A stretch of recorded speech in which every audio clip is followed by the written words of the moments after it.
Are fanned out across Southern California, covering all the tightly contested races. We begin with Rob Hayes. He's live outside the LA County Registrar's office in Norwalk as the polls have just closed. Hi, Rob. Yeah, the polls did just close. All that's left now is counting the votes. That's going to be going on at LA County's Downey facility. But overall, a relatively successful election when it comes to the county's new voting system. Now, all across the county, 793 vote centers just wrapped up their operations. County Clerk and Registrar Dean Logan says the $300 million voting system that ran into serious problems in the March primary was running without any significant issues today. As of 5 o'clock, some 215,000 people voted in person today.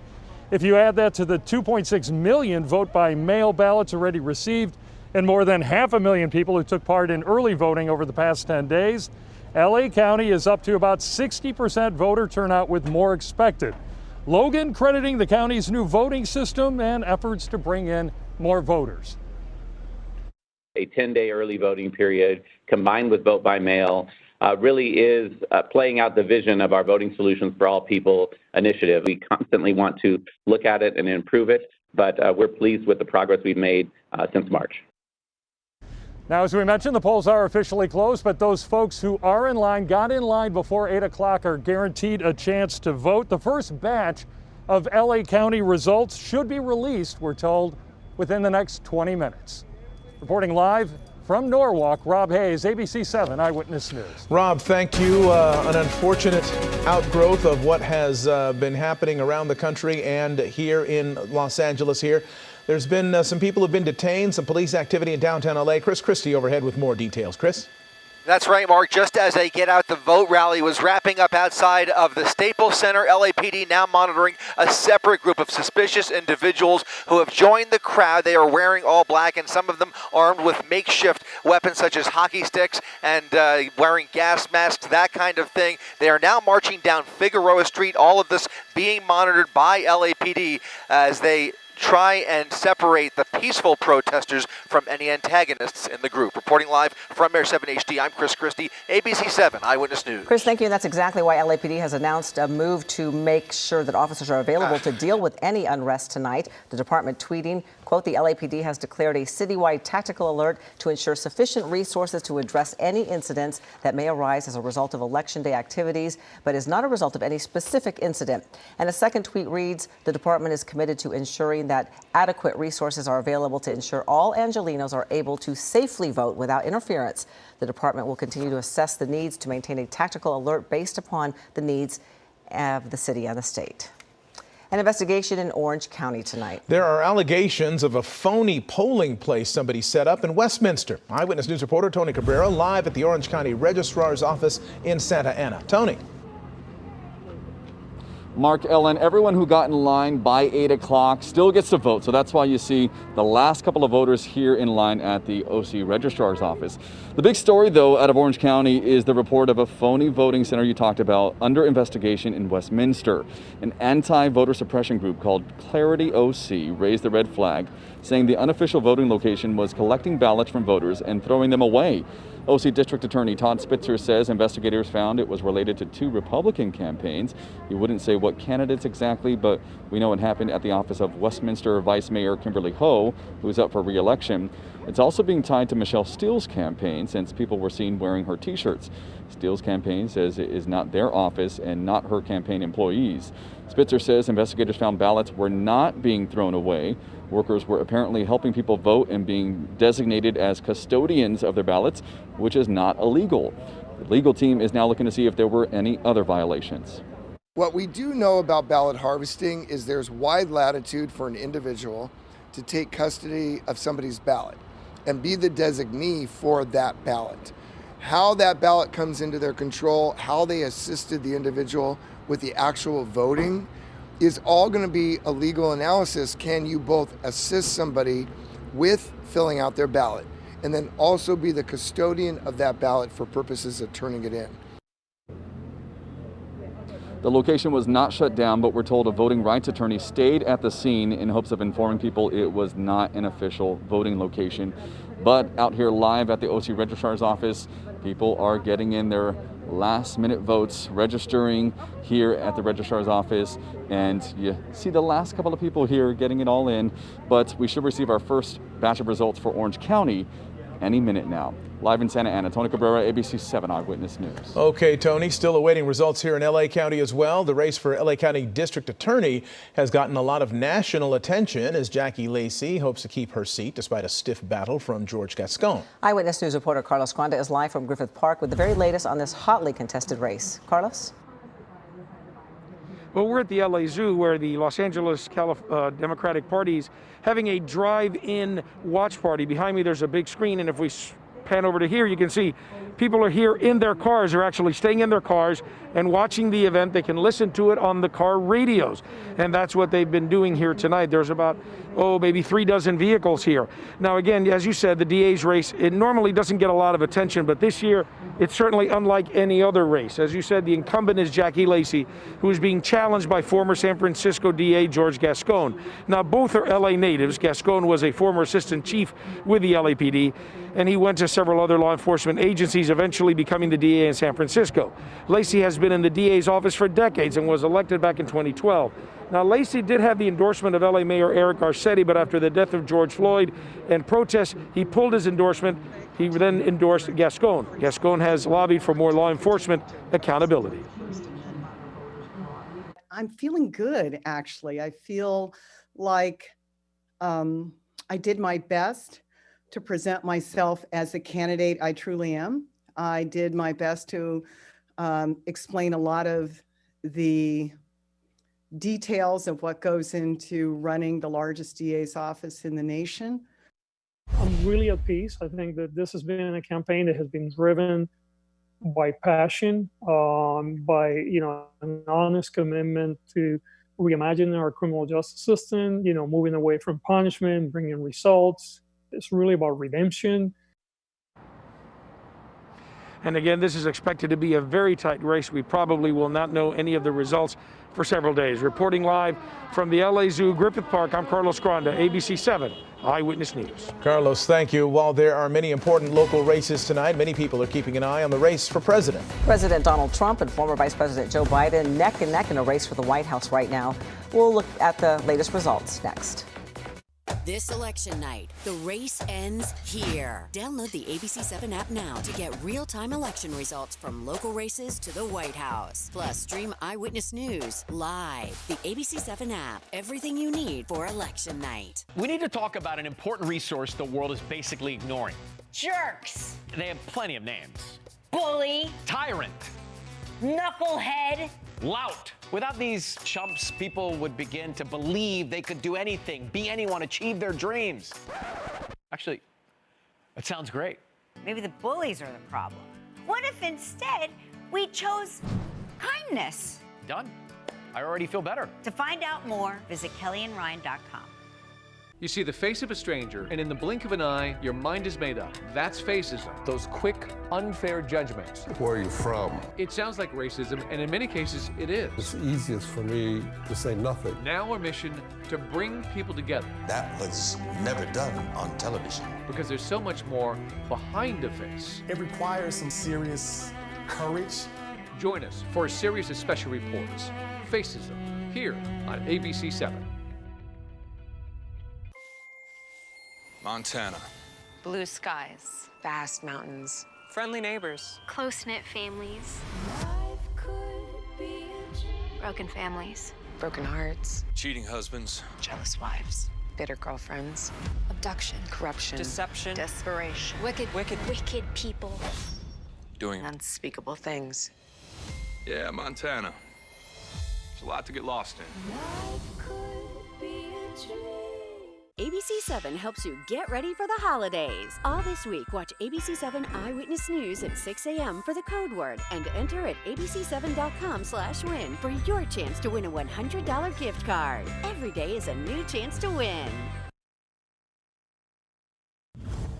Well, we have some results here. We can tell you for California, and this should come as no surprise to anyone who has the remotest level of political knowledge about California, one of the bluest of the blue states. Joe Biden receiving the votes for president in California. He is the projected, well, this is where we are right now. Let's just say that. And to paraphrase a popular sports axiom, this is why they count the votes. Despite the polls and the projections, the race for the White House has turned into a nerve-wracking nail-biter. Our colleague Jory Rand tracking all the latest developments. He joins us now with a look at the numbers. Jory. Where have we heard that before? 4 years ago, we were basically in the same position. 8 o'clock on the West Coast here. Polls just closed. The entire West Coast just went for Joe Biden, who is now up to 187 Electoral College votes.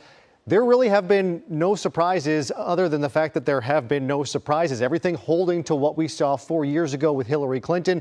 No state has changed hands. The Democrats and Joe Biden were hoping to get some states in the South.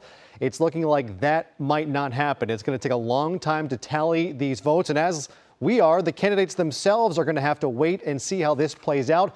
We heard from them one more time this morning before the final votes were cast. No, I'm not thinking about concession speech or acceptance speech yet. Hopefully we'll be only doing one of those two. And you know, winning is easy. Losing is never easy. Not for me, it's not. I'm superstitious about predicting what an outcome is going to be till it happens. That's sort of who I am, how I've always run. And but I'm hopeful. Okay, so polling going into this. A lot of polling talked about after 2016 how they got a lot wrong. Well, it looks like they got a lot wrong this year as well. This is what Joe Biden was hoping would happen based on some of the polling. He would take Arizona. He had a chance to take Texas, Georgia, Florida, North Carolina, Ohio, Michigan, Pennsylvania, Wisconsin. That would have been a blowout 400. We're not seeing it here in Florida. We're not seeing it in Georgia, North Carolina, Texas. Arizona might go his way, but we'll put it back to red. The big three states right here, we'll cross out Ohio. The big three that Donald Trump won 4 years ago, Pennsylvania, Michigan, Wisconsin, historically blue states that would go for the Democrats. President Trump flipped those three. If Joe Biden can flip them back, Wisconsin, Michigan, Pennsylvania, that puts him over 270 Electoral College votes and would give him the presidency. There are a lot of combinations left to play out here. Arizona is in play. There is a single Electoral College vote in Nebraska. Same to go with Maine. Joe Biden is expected to flip both of those.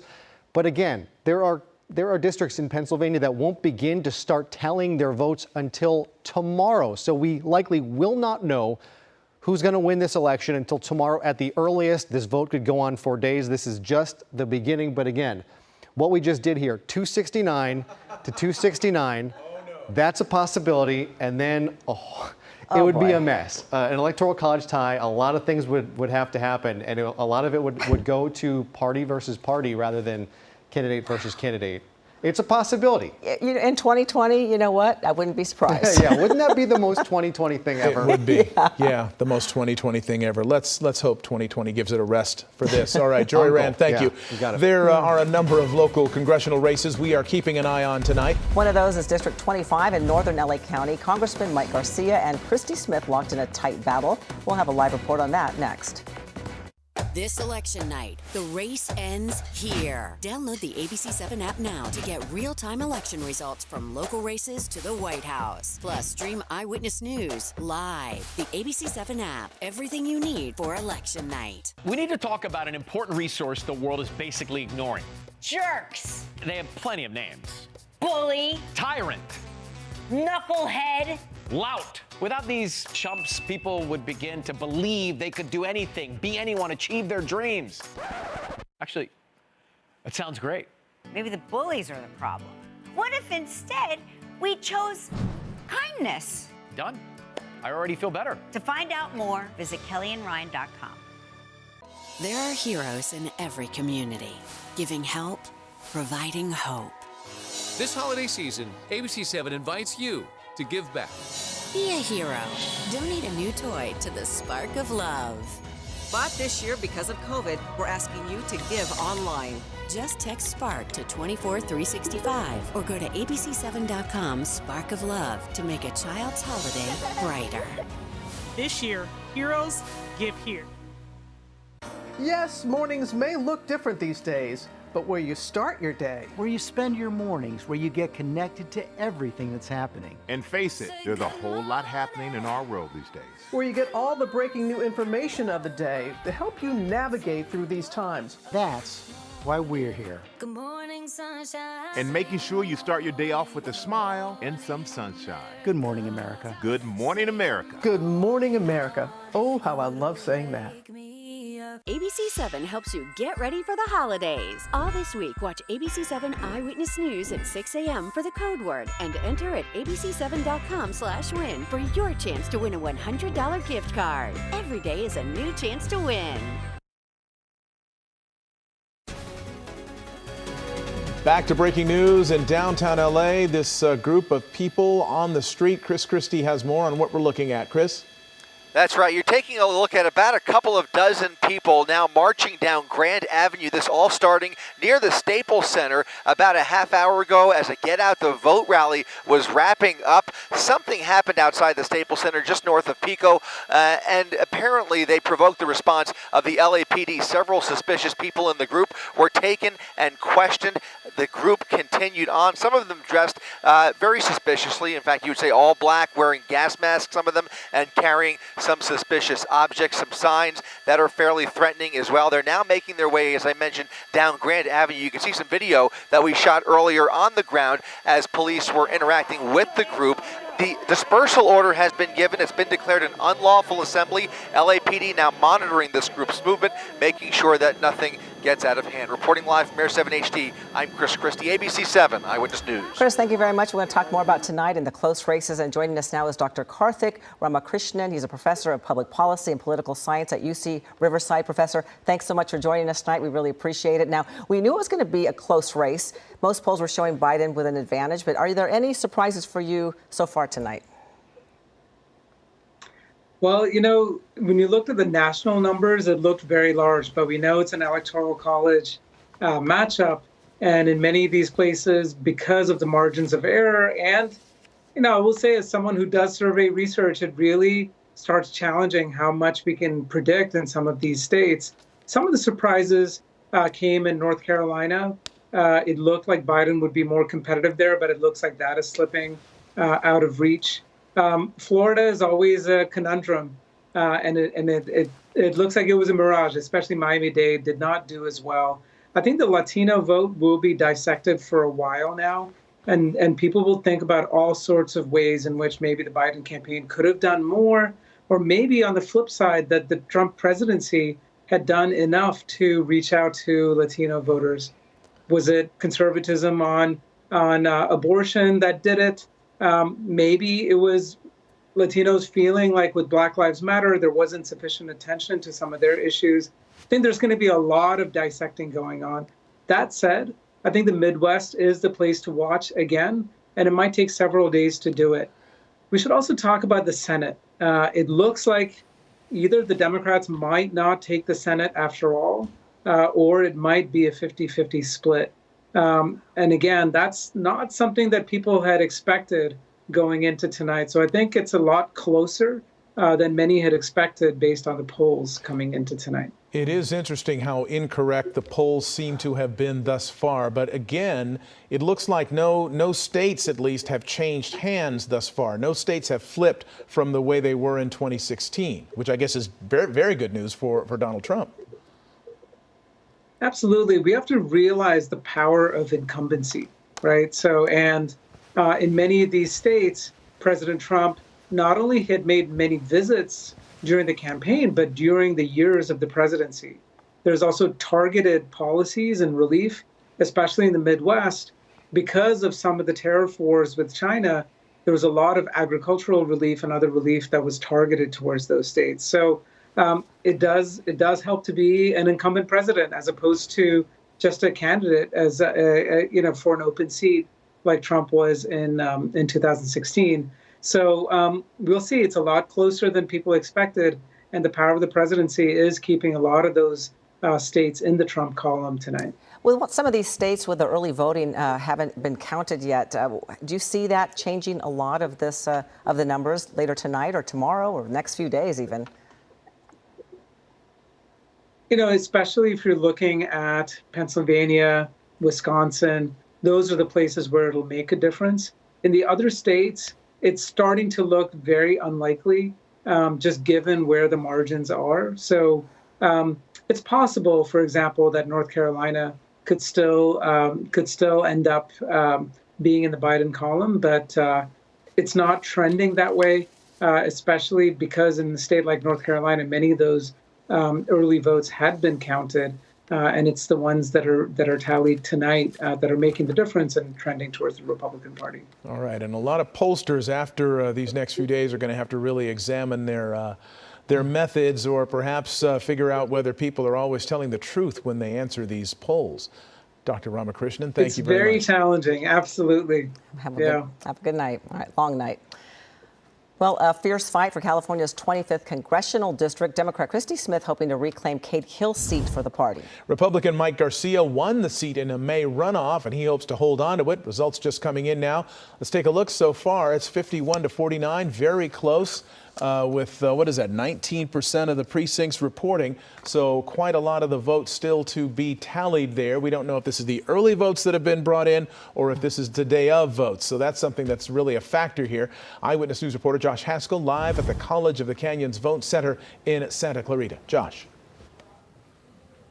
That's right. And Mark, as we've been reporting, the polls are closed here in California. Joe Biden already being declared the winner of the state. They are starting to pack things up here. And I have to tell you guys just what a difference we've seen for really all 10 days of early voting and tonight compared to what we saw back on Super Tuesday for the primary when we had all those broken machines. We had those long lines, not seeing really any of that, barely even a line here tonight. Everyone really praising the way that LA County ran vote centers. Of course, the presidential election drawing a lot of people out. Also, the 25th district race where you guys just reported that update taking place here in the Santa Clarita area. Let's show you a little video of the two candidates. Now, could the 25th district, made up of northern LA County and part of eastern Ventura County, have its fourth member of Congress in just 2 years? It's a seat that first opened up after Katie Hill resigned, then Republican Mike Garcia, a businessman and former Navy pilot, won the May special election against Assemblywoman Christy Smith. But Garcia isn't taking anything for granted as he faces Smith again. We met some first-time voters earlier who explained what motivated them to participate. It probably took me, maybe max 10 minutes, 10, 15 minutes. And it was very easy. Of course, I did my research before coming in here. But am I going to do it again? Yeah, 100%. I'm going to stay voting. Yeah. There's a lot of stake, as in there's a lot of difference that could be made. When it comes down to people like me, 25-year-olds, millennials and stuff like that, it seems to be, if I'm not mistaken, 2020, a lot of millennials open their eyes and say, hey, you know what? I have to vote. So my message is, you know what? Don't just do what you feel in your gut that's right. And that voter, a first-time voter, 25-year-old Moises, he told me one of the main reasons why he decided to participate this time around is because his uncle passed away due to the coronavirus, and he felt like it was his time to have his voice heard. Reporting live in Santa Clarita, Josh Haskell, ABC7 Eyewitness News. Josh, thank you very much. And we do have some results from some of the propositions. This is Prop 14 that would authorize the state to purchase bonds to increase funding for stem cell research. That right now is the yes 50% and no 50%. So it's kind of like the rest of the evening. Right. Pretty much a tie so far, but that's not a lot of precincts reporting. Prop 15, this would tax commercial and industrial property on the basis of market value. Some kind of a closing of something that had been left out of Prop 13 way back in the early 80s. So far, that's a no, 55-45 on Prop 15. And Prop 16 repeals Prop 209, which is to ban affirmative action. It would bring it back. It would allow some government agencies to set goals for recruiting diverse employees and granting contracts to women and minority-owned businesses. That vote is yes, 40% to no, 60%. And again, that is 16. 16% of the precincts reporting. Thank you. R19, yeah, I think. All right, I can barely read this. All right, Prop 17.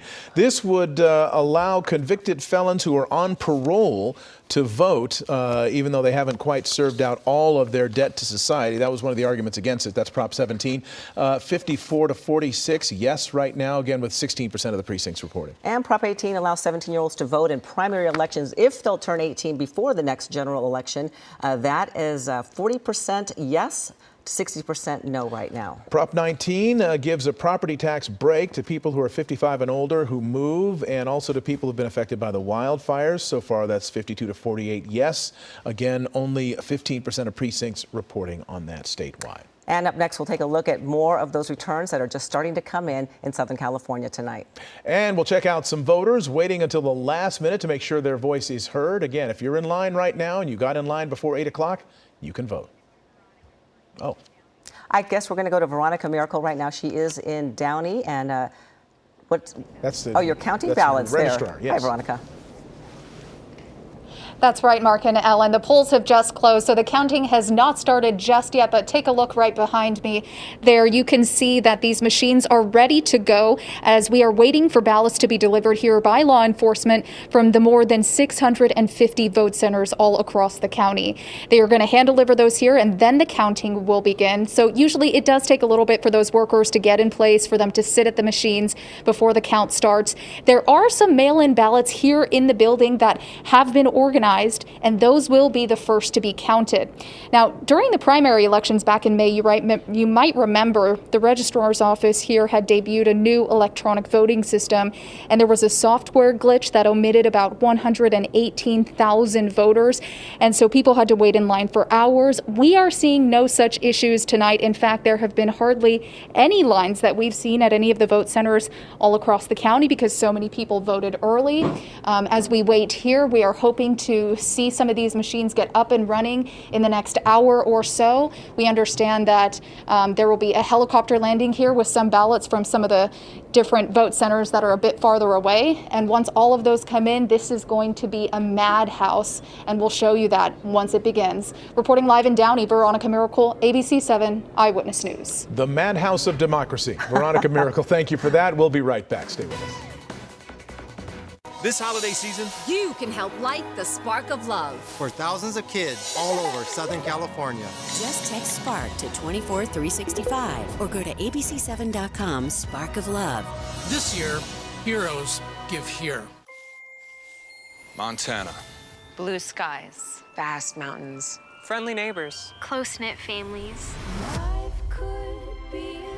broken families, broken hearts, Cheating husbands. jealous wives, bitter girlfriends, abduction, corruption, Deception. desperation, wicked people, Doing unspeakable things. Yeah, Montana. There's a lot to get lost in. Yes, mornings may look different these days, but where you start your day, Where you spend your mornings, where you get connected to everything that's happening. And face it, there's a whole lot happening in our world these days. where you get all the breaking new information of the day to help you navigate through these times. That's why we're here. Good morning, sunshine. And making sure you start your day off with a smile and some sunshine. Good morning, America. Good morning, America. Good morning, America. Oh, how I love saying that. The school was notified this morning. We know the whole story. You cannot tell anyone about us. I can't eat. I can't sleep. I need help. You gotta come in. If you don't, it can be worse. He's your student. My entire life gone for you. I have to live with this forever. So do you.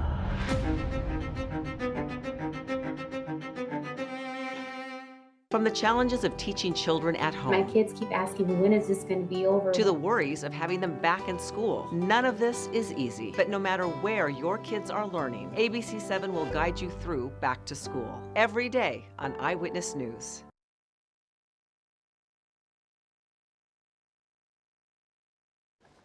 Voting has wrapped up at the iconic Pantages Theater. That's one of hundreds of polling places across LA County. Eyewitness News reporter Leanne Suter is live in Hollywood, where it looks like things went pretty smoothly today. Leanne?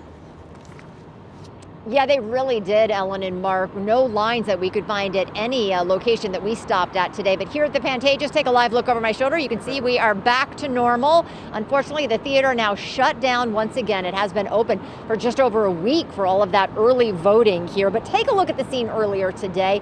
This is the line that we saw. There's really not much of a line at all here at Pantages Theater, just a couple of people deep.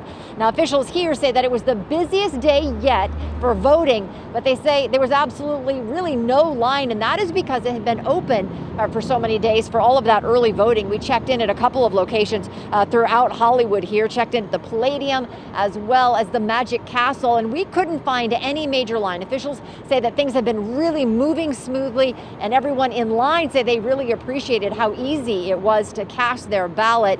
Officials telling us that that really was the whole goal in opening so many voting locations, to make sure that everyone was able to make sure that their voice was heard. And again, those voters that we spoke with say they were surprised. The last time I voted, the line was insanely long, and so I expected the same thing, but no, in and out so fast. Everybody's so nice in there, and they made it so easy. I was in and out in less than 5 minutes. Yeah, and as I said, that's really what we found at almost every polling place we went to here in the Hollywood area, and we didn't hear of any major lines really anywhere. There were a couple of locations that did have a little bit of backup, but again, they were sending extra equipment, extra people to make sure they handled that as quickly as possible and made sure that everyone who was in line as of 8 o'clock was able to vote.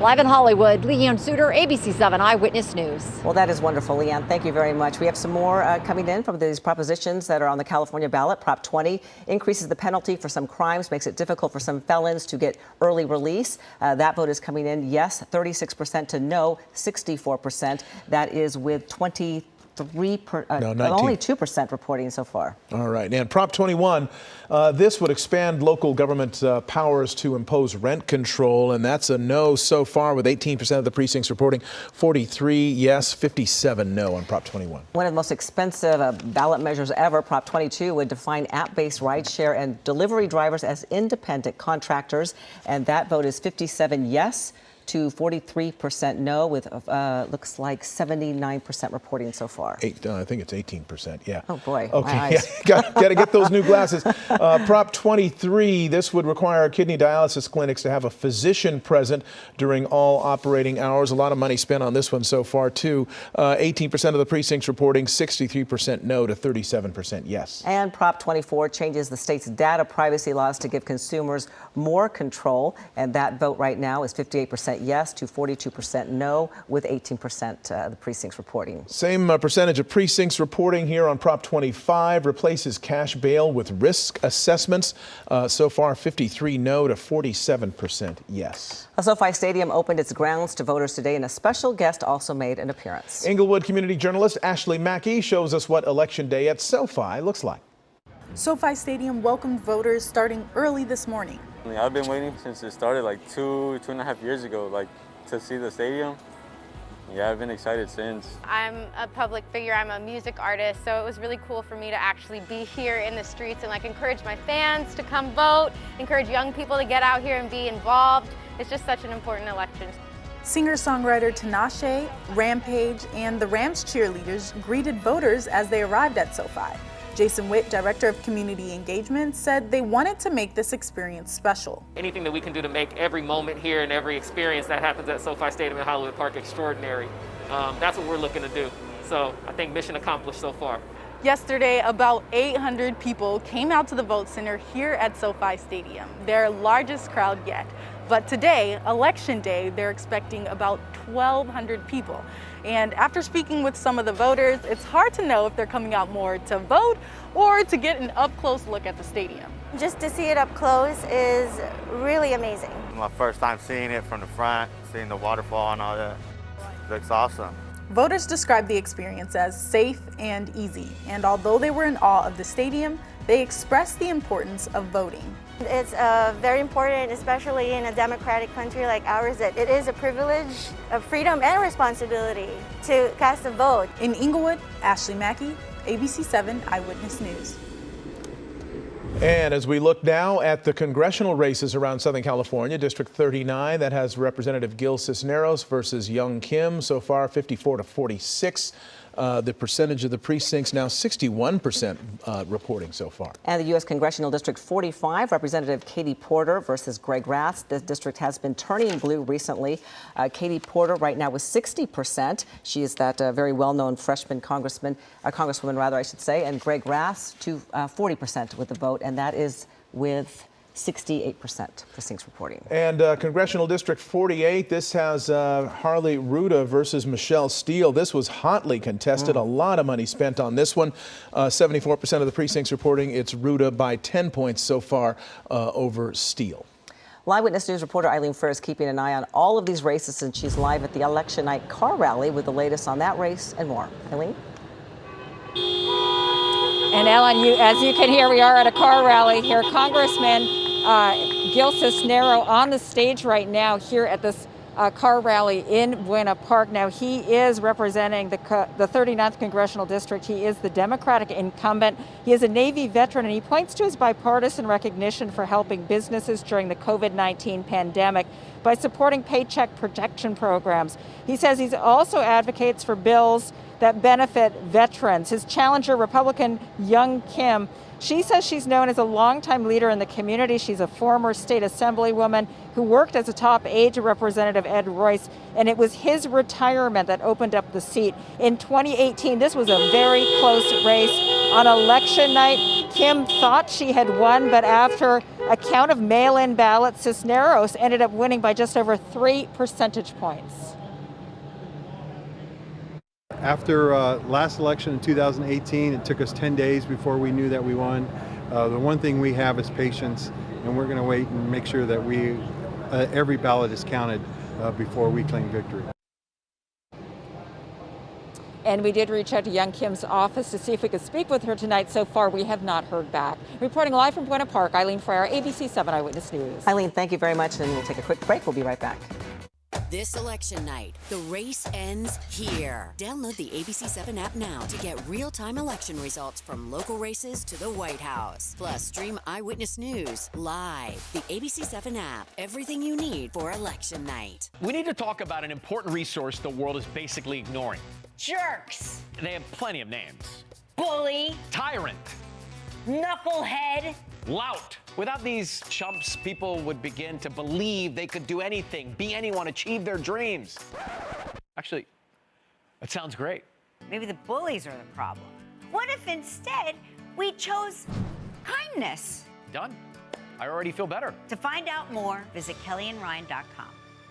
You see the face of a stranger, and in the blink of an eye, your mind is made up. That's facism. Those quick, unfair judgments. Where are you from? It sounds like racism, and in many cases, it is. It's easiest for me to say nothing. Now our mission, to bring people together. That was never done on television. Because there's so much more behind a face. It requires some serious courage. Join us for a series of special reports. Facism, here on ABC7. Montana. Blue skies, vast mountains, friendly neighbors, close-knit families,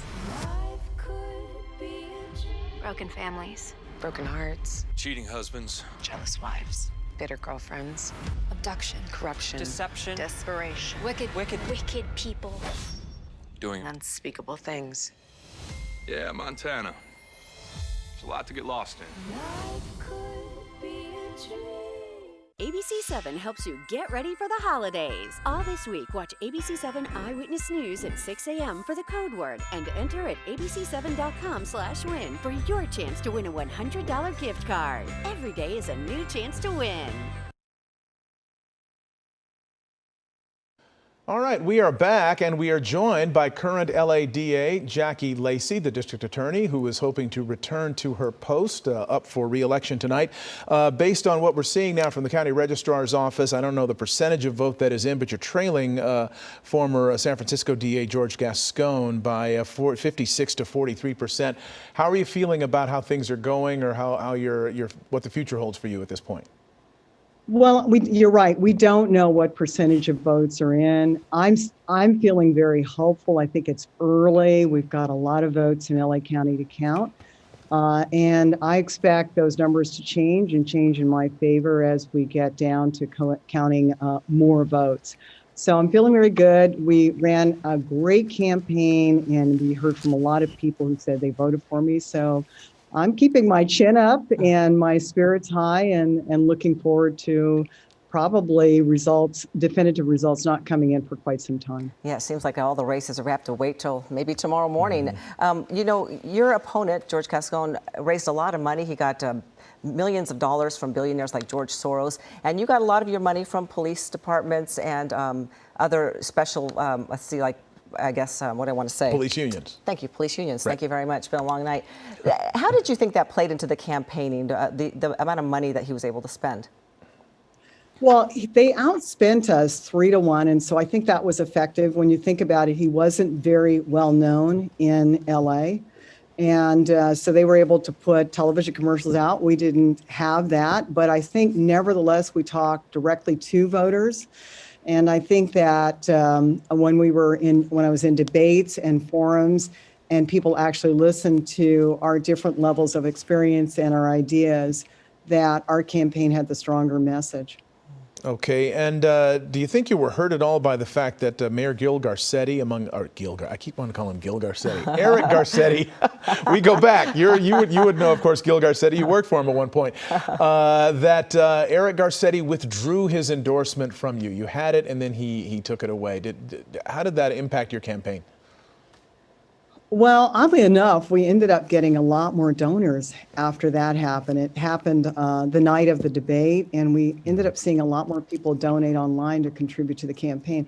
I think it was kind of late. When you think about it, I had his endorsement for over a year before he switched. He switched 30 days before the election. I'm not sure that had much of an impact. Mm-hmm. And campaigning in the age of COVID, you're not able to really go out and have rallies. You're not able to do a lot of the things that you might have been doing had you not been required to do social distancing. What effect do you think that has had? Because everybody's had to play on that field this time around.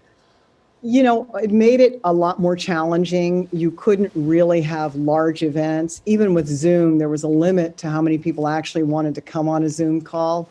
So it made it challenging. It made it challenging to raise money because your phone was the way that you would reach people in order to ask for money. So it definitely was a challenge. It definitely was very different in the COVID age. On the other hand, sometimes it worked to your advantage. So for instance, you could do several different events in one night without having to worry about your commute time or being in traffic or getting across LA County. So that part actually was to our advantage. So I think that worked well, but it was definitely different. It was definitely, there were no up close and personal events. I mean, even the debates, Mark, that we had at ABC, we were totally in different rooms. There were times where I couldn't even see my opponent's face, and so I had to just listen and respond that way. So it was definitely a different experience. It's been different for everybody. 2020 rearing its ugly head. We will await more results and save a space for us if we want to come back and talk to you again later on this evening. District Attorney Jackie Lacy, thank you for joining us. Thank you for joining us. Thank you. Thank you so much. And joining us now to talk more about tonight's election results so far is Dr. Kevin Walston, a professor of political science at California State University, Long Beach. Okay, no doubt you've been watching this just like all of us. What are your first impressions about what's happening tonight? Well, it's been a little bit of a roller coaster so far. I'm sure a lot of people have been watching this very anxiously and hoping that we were going to get some clear results early on. It doesn't seem like that's going to be the case. We had some late breaking results with Arizona. That's certainly good for Biden's chances. But we are going to be in a situation, I think, where we can't say anything definitively for at least another couple days. And into that vacuum, when you don't have a clear, definitive winner, you have Donald Trump saying that or indicating that he might, he's going to send lawyers into Pennsylvania as soon as tonight is over. He said that, and that people are wondering whether someone either in his camp or he himself might declare victory tonight without a clear winner in some of these key states. What do you think that effect will be if that happens? Well, it's been something that we've sort of collectively been discussing for a while, the will he or won't he accept the legitimacy of the results? Will he or won't he declare victory before anything definitive can be said? We're all waiting. Trump has been historically pretty unpredictable. Certainly, if he were to come out and declare victory at this point, given what we know, I think it would be a little bit implausible. So I don't anticipate he'll do that. If he did, certainly I think it would be worrisome. But again, with the Arizona results looking the way that they look at this moment, unless there's another big surprise on the map, I think it's going to be hard for Trump to declare a victory either tonight or tomorrow. And talk about Arizona. Do you think a lot of it has to do with perhaps Cindy McCain, endorsing Joe Biden? And does it surprise you that it's turning blue? It is surprising in a historical sense because Arizona has been one of the most conservative and reliably red states in the country when it comes to presidential politics, certainly the home state of Barry Goldwater, who many view as the father of modern conservatism. So it is surprising in that way. On the other hand, Arizona is one of these states that has been trending blue a little bit for a while. It's been a target for the Democratic Party. It's a place they thought they could do better. Certainly, it looks like some of their efforts over the last couple of election cycles are going to bear fruit. This is partly a story about demographic change. And I think the broader story of the 2020 election so far has been, what do Latino voters look like as a group?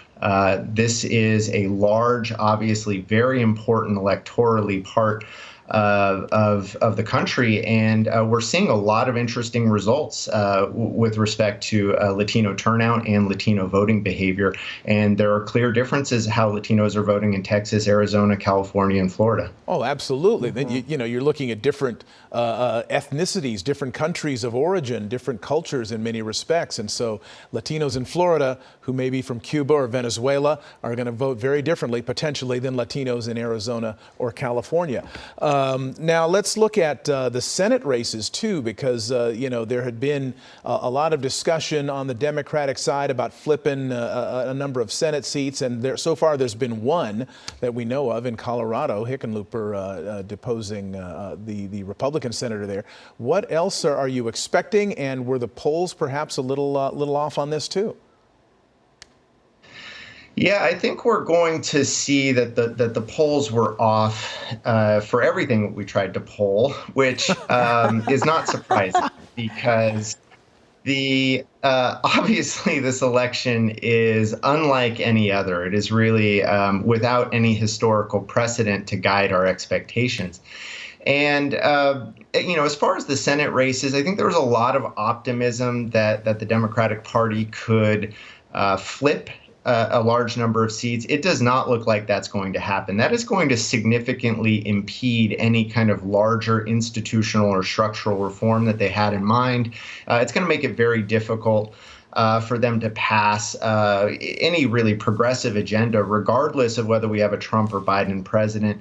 I think in hindsight, they'll regret investing so heavily in some of these Senate races. When we start looking at some of these races, again, in hindsight, it's looking like there's going to be a evenly divided or very small Democratic majority in the Senate. And that's just not going to be enough given the constraints of our system to push through broad progressive policy changes. Well, like you said, 2020, this is an election like none other, so it continues. Thank you so much for joining us, Dr. Kevin Walston. We really appreciate it. We'll probably be talking to you in the next couple of days as this goes on.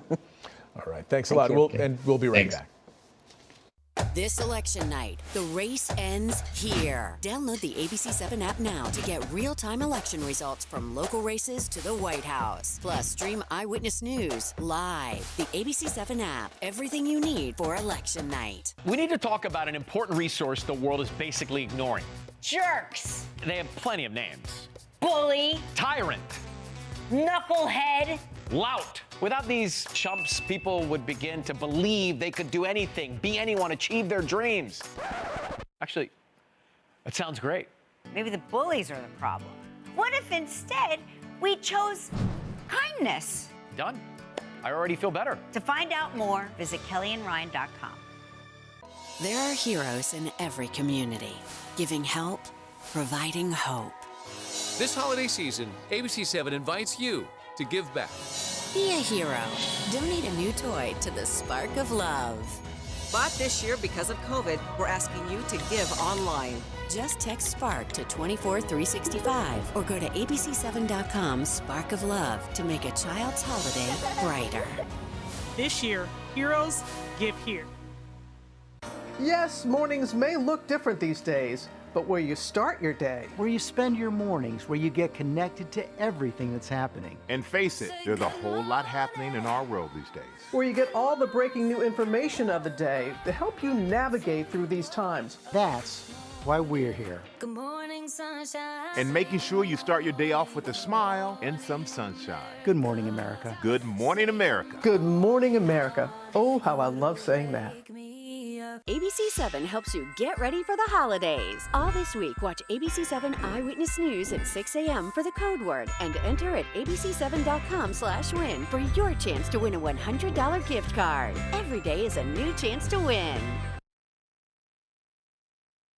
We have more local results coming in now in Los Angeles County with, now we don't have a percentage of precincts reporting. I'd like to find out what that is. But George Gascon, former DA in San Francisco, leading LA County DA Jackie Lacy, 57 to 43%. I'd love to find out what the number of precincts is, so we don't know that. Yeah, apparently none of these have them as of yet, but LA County Board of Supervisors District 2, Herb Weston versus Holly Mitchell, both hoping to fill the seat after Supervisor Mark Ridley Thomas termed out. We have Holly Mitchell 63% to Herb Weston 37%. Again, we don't know the percentage of precincts reporting yet. And District 4, LA City Council, incumbent Councilman David Rue in a big fight at this point with Nithya Raman, who is at the moment leading him 53 to 47%. And LA City Council District 10, Mark Ridley Thomas versus Grace Yu, hoping to fill the seat after Herb Weston termed out, and that is Mark Ridley Thomas with 61% of the vote to Grace Wu, 39% right now. Voters in the county had the option to vote by mail, drop box, in person, and in Long Beach they had a fourth option. Community journalist Rachel Jordan tells us what that is.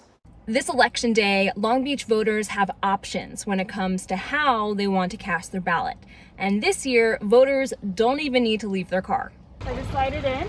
Since October, voters have been able to cast their ballot drive-through style on the Cal State Long Beach campus. You can just drive up and drop it off in. You don't have to go through the whole deal where they have to check everything and go into the dealing with the whole computer thing. It just seems safer during the pandemic than to go in person.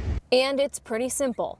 Voters fill out their mail-in ballot, drive up to the ballot drop box on campus, drop it off, and voila. It's really this easy. It's a no-contact way of voting, but it also ensures that that ballot gets into a secure drop box. We then go and collect those ballots, bring them back to our office for processing. This drop box is one of 400 across LA County, but for some, the drop box is just as good as a trip to the polls.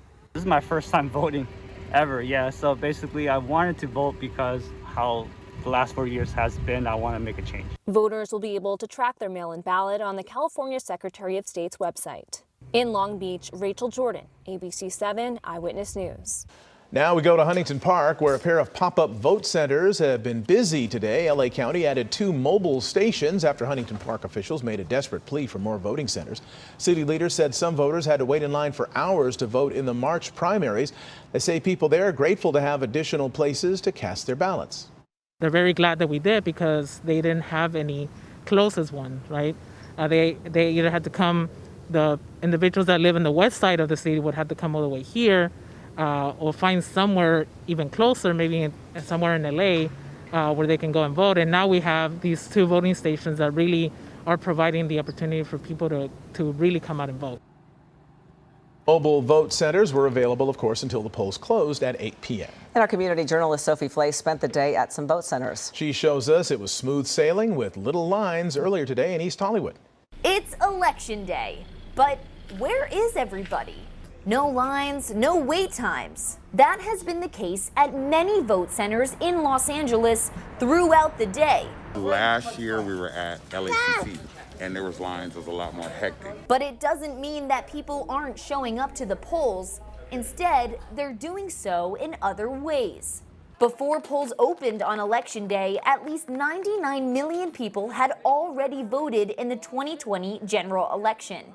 The poll workers here at Lockwood Elementary School in East Hollywood tell me that they've checked in more than 300 people as of 2:30 p.m. today to vote here in person at the polls, and that doesn't include the number of ballots being dropped off that were vote-by-mail ballots. I was worried because I had my ballot sent to a different address, so I had to re-register here, but there was no I was like, just come, it will work out. Yeah, and so we just walked in and it was super easy. Oh my God, it was so easy and fast. Carlos Anguiano is the vote center lead here at Lockwood Elementary School, and he says that helping people with parking and ballot drop-offs is a contributing factor for keeping this vote center running smoothly.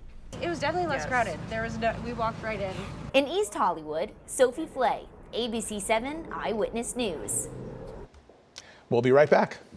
This holiday season, you can help light the spark of love for thousands of kids all over Southern California. Just text SPARK to 24365 or go to abc7.com Spark of Love. This year, heroes give here. Montana. Blue skies, vast mountains, friendly neighbors, close-knit families. Broken families. Broken hearts. Cheating husbands. Jealous wives. Bitter girlfriends.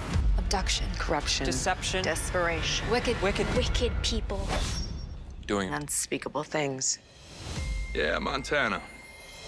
There's a lot to get lost in. Yes, mornings may look different these days, but where you start your day, where you spend your mornings, where you get connected to everything that's happening. And face it, there's a whole lot happening in our world these days. Where you get all the breaking new information of the day to help you navigate through these times. That's why we're here. Good morning, sunshine. And making sure you start your day off with a smile and some sunshine. Good morning, America. Good morning, America. Good morning, America. Oh, how I love saying that. The school was notified this morning. We know the whole story. You cannot tell anyone about us. I can't eat. I can't sleep. I need help. You gotta come in. If you don't, it can be worse. He's your student. My entire life gone for you. I have to live with this forever. So do you.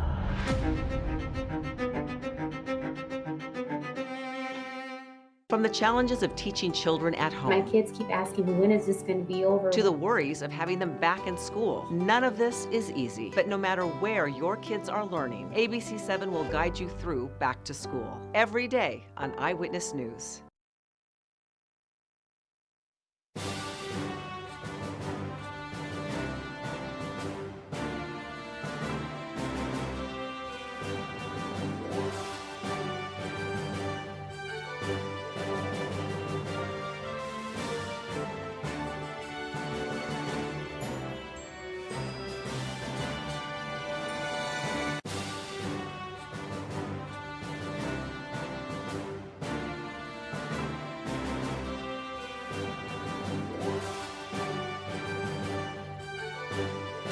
Live from ABC7, this is Your Voice, Your Vote, the 2020 general election.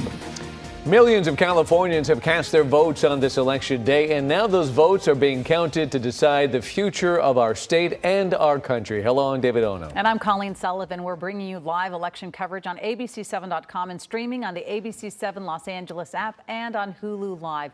The polls have closed here in California, and now the votes are being counted. Eyewitness News reporter Veronica Miracle kicks off our live team coverage. She's in Downey, where ballots are being processed as we speak. Veronica?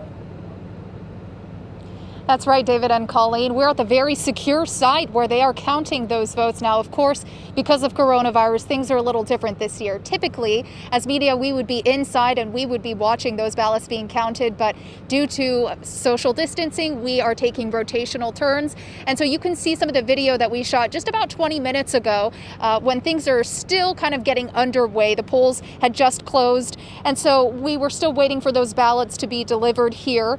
We're still waiting, in fact, for some some of those from law enforcement all over the county, because there is more than 650 vote centers all across the area. Those are going to be hand delivered. Some of them will be airlifted here to the vote center, and then they will go straight to those machines so that the workers can start counting them. We understand that there are some mail-in ballots that have already been organized. Those are going to be the first to be counted, and then everything else will follow suit. Registrar Dean Logan spoke earlier at a virtual press conference, and he said voter turnout in LA County is very good this year. We have had about 215,000 voters show up and vote in person today. That brings us, with the early voting ballots and the vote by mail ballots, to a little over 60% voter turnout. So typically what we see after an hour, hour and a half here is the chaos begins. We'll see a lot of LA County Sheriff's deputies who are hand delivering those ballots. They're going to be coming here in droves. And then inside the ballot counting area where those machines are, you just see thousands of them just running through those machines so quickly. As soon as we get back inside, we'll bring that to you. Reporting live in Downey, Veronica Miracle, ABC7 Eyewitness News. Veronica, thank you for that report. In the meantime, we're staying on top of some breaking news going on in downtown Los Angeles, just outside of the convention center. We've been watching this for a couple of hours now. A very large police presence, the LAPD out there. There were some protesters and some other types of people there that the LAPD calls suspicious. In fact, they are taking some into custody and watching the rest of this crowd very closely. Right now, it seems to be quiet. We're going to keep an eye on the situation. We'll bring you the latest as it progresses. In the meantime, tonight, Los Angeles County District Attorney Jackie Lacy is looking to secure a third consecutive term, but has faced stiff competition from George Gascon. And that is the latest that we're getting right now, with 55% of the votes so far going to George Gascon and Jackie Lacy at 45%. But we still have a long way to go. We, in fact, don't know the number of precincts that are reporting right now, but we're going to watch that closely. We do anticipate this race to be a close one. This is going to be a very close race. And again, we know the polls just closed an hour ago. Let's go live to Eyewitness News reporter Carlos Grando, who has more on the race garnering national attention right now. Carlos? Well, we're at a California Democratic Party drive-in watch party. You can hear there's some speakers here, and behind me you can see how people are watching it. Actually, they're just watching it from their cars, staying socially distant and safe. Now, let's talk about the DA's race, because the DA's race is expected to be a very tight race. The incumbent is Jackie Lacy, and she's being challenged by former San Francisco DA George Gascon. Now, both are LA natives. Gascon was a former assistant chief with LAPD. Lacy has been in the DA's office for decades and was elected DA back in 2012. Now, Lacy had the endorsement of LA Mayor Eric Garcetti, but after the death of George Floyd and the protests, he pulled his endorsement and then endorsed Gascon. Gascon has lobbied for more law enforcement accountability. We spoke to both candidates this evening. We're really kind of looking at a three-legged stool, if you will. One is public safety, and we want to make sure that we start basing results as opposed to punishment. We want to make sure that we reform our system. We know that we have to deal with systemic racism and all the things that are, just not working. And then we have to talk about police accountability. And, they really have to work together. You cannot have one without the other. I'm feeling very hopeful. I think it's early. We've got a lot of votes in LA County to count. And I expect those numbers to change in my favor as we get down to counting more votes. Even with these Democratic counties having a lot of ballots left. And this is, again, expected to be a very tight race. We probably will not know results for several days. Reporting live from Griffith Park, I'm Carlos Granda, ABC7 Eyewitness News. All right, Carlos, thank you. Now turning to the presidential race, the one thing we can say for sure tonight is that America remains a very divided country. President Trump and Joe Biden running neck and neck with a number of battleground states still too close to call. And our Jory Rand joins us now with the very latest in the numbers. Jory? David, Colleen, one of those states was just called, Ohio, and its 18 electoral college votes just called by ABC News to Donald Trump. He holds the state of Ohio, and that is big because if Joe Biden hopes to flip this result of what happened 4 years ago, Ohio either was going to be a part of it or be a bellwether for what the Midwest did. This is a look at 4 years ago, 2016's results. Joe Biden will start him with Hillary Clinton's 232 Electoral College votes, President Trump 306. What President Trump did 4 years ago was he flipped these 3 states, Pennsylvania, Michigan, Wisconsin. That would give Joe Biden the presidency if he's able to bring them back to the Democratic Party. They are traditionally blue states. Donald Trump was able to flip them to red. He took the presidency. If that does not happen, there are several other scenarios that Joe Biden can go through to get the presidency. One of them is starting with Arizona, which it looks like is going to head his way. The other still, once again, goes through the Midwest, Wisconsin, Michigan. Those 3 states, Arizona, Wisconsin, Michigan, would make this a 269 tie. If that holds, well, it's going to be a mess. It's going to go to Congress. The Senate then votes on the president, or the vice president. The House of Representatives votes on the president. And it doesn't go by how many members of Congress there are as state delegates. So the Republicans would have the advantage in both the House and the Senate. That can be avoided in this scenario if Donald Trump is able to flip a congressional seat in Maine. That one electoral college vote would give him the presidency. But again, we're talking about a lot of hours between now and then, because even the state of Pennsylvania says they're not going to be counting some votes until tomorrow. Wisconsin, Michigan, both too close to call right now. Arizona looks like the closest to being called in Joe Biden's favor in terms of flipping what happened 4 years ago. We've got a long way to go. Democrats, as they were 4 years ago, very nervous. They had hoped to make some inroads in the South. Florida was a possibility, as was Georgia, North Carolina. There was even talk of Texas, which really hasn't gone blue since Jimmy Carter in 1976. None of that happened. North Carolina still too close to call. Georgia, Florida, Texas, it looks like they will all go to Donald Trump.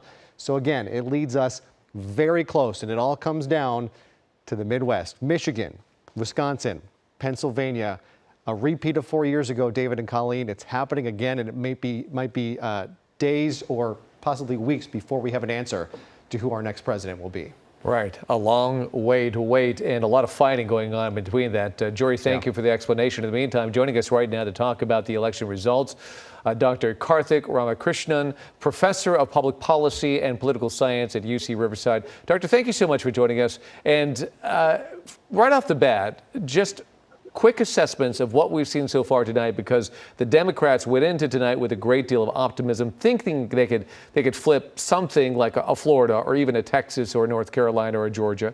It has not happened. What's your assessment of what we're seeing and where we're headed?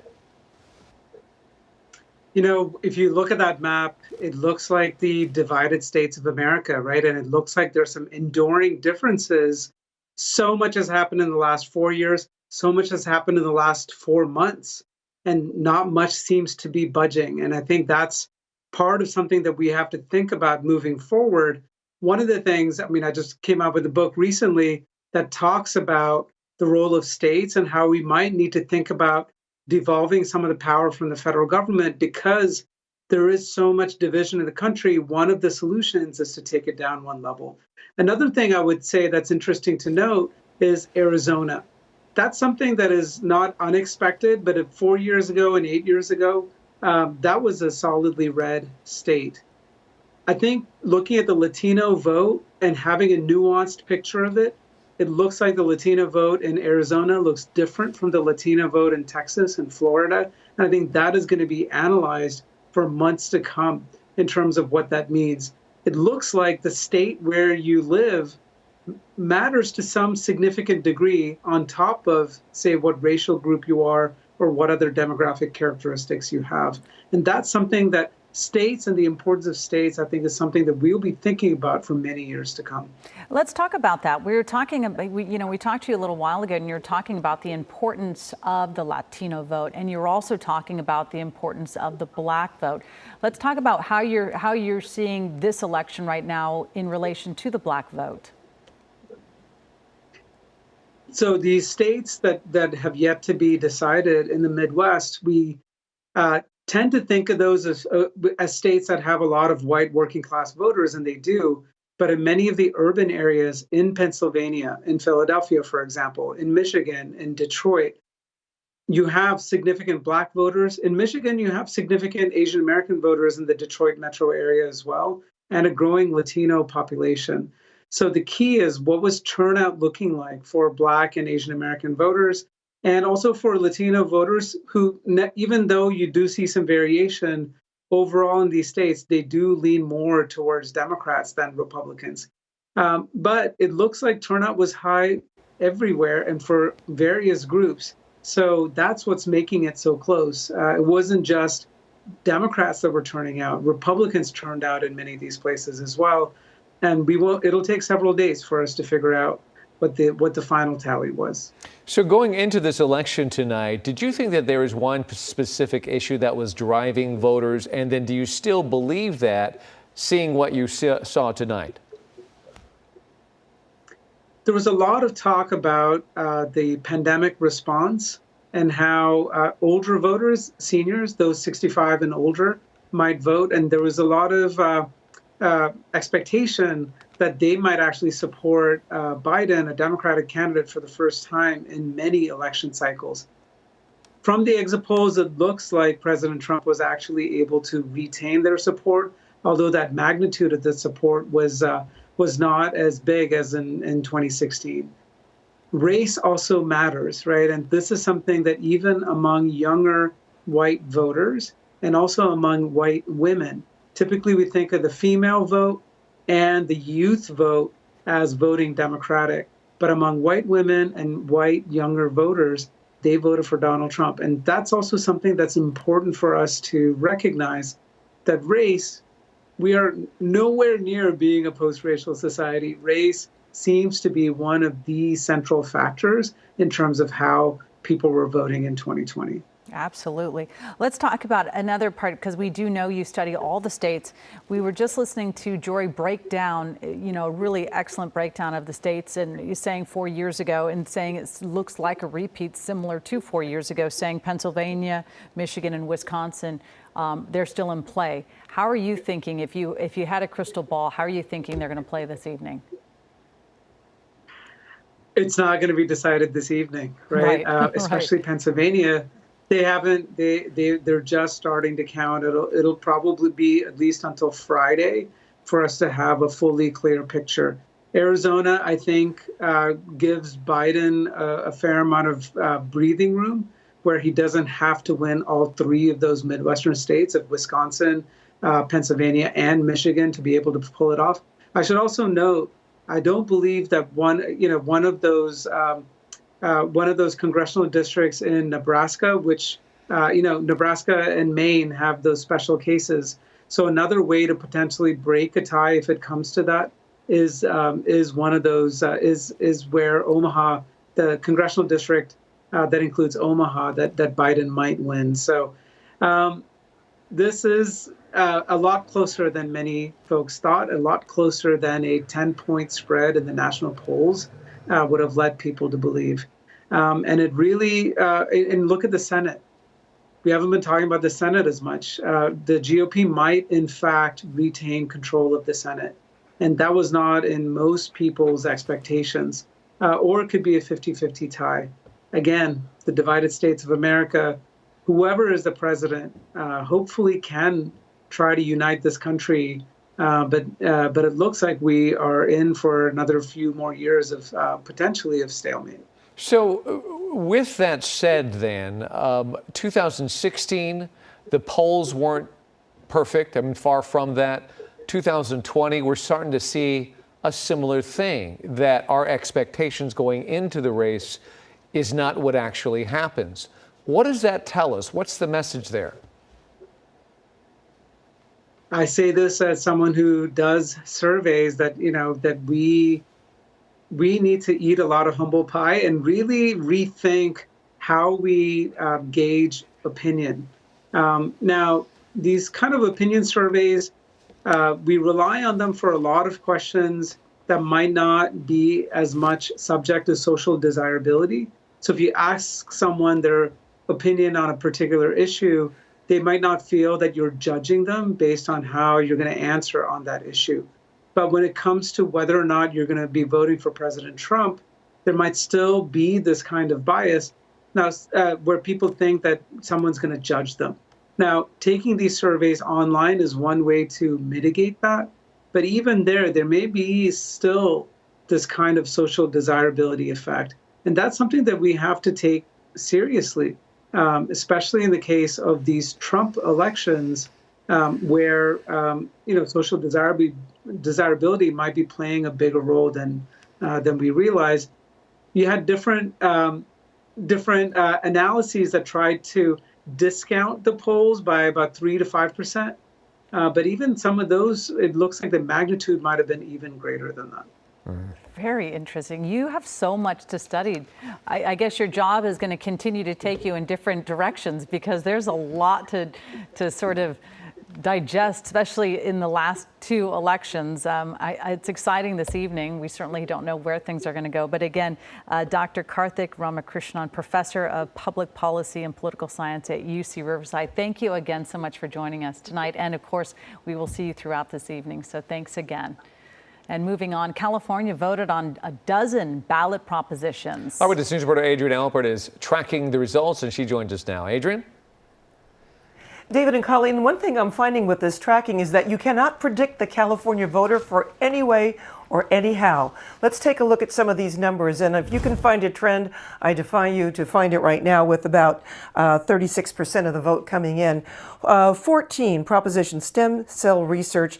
No surprise, voters are saying yes, issue more bonds to continue state-funded stem cell research.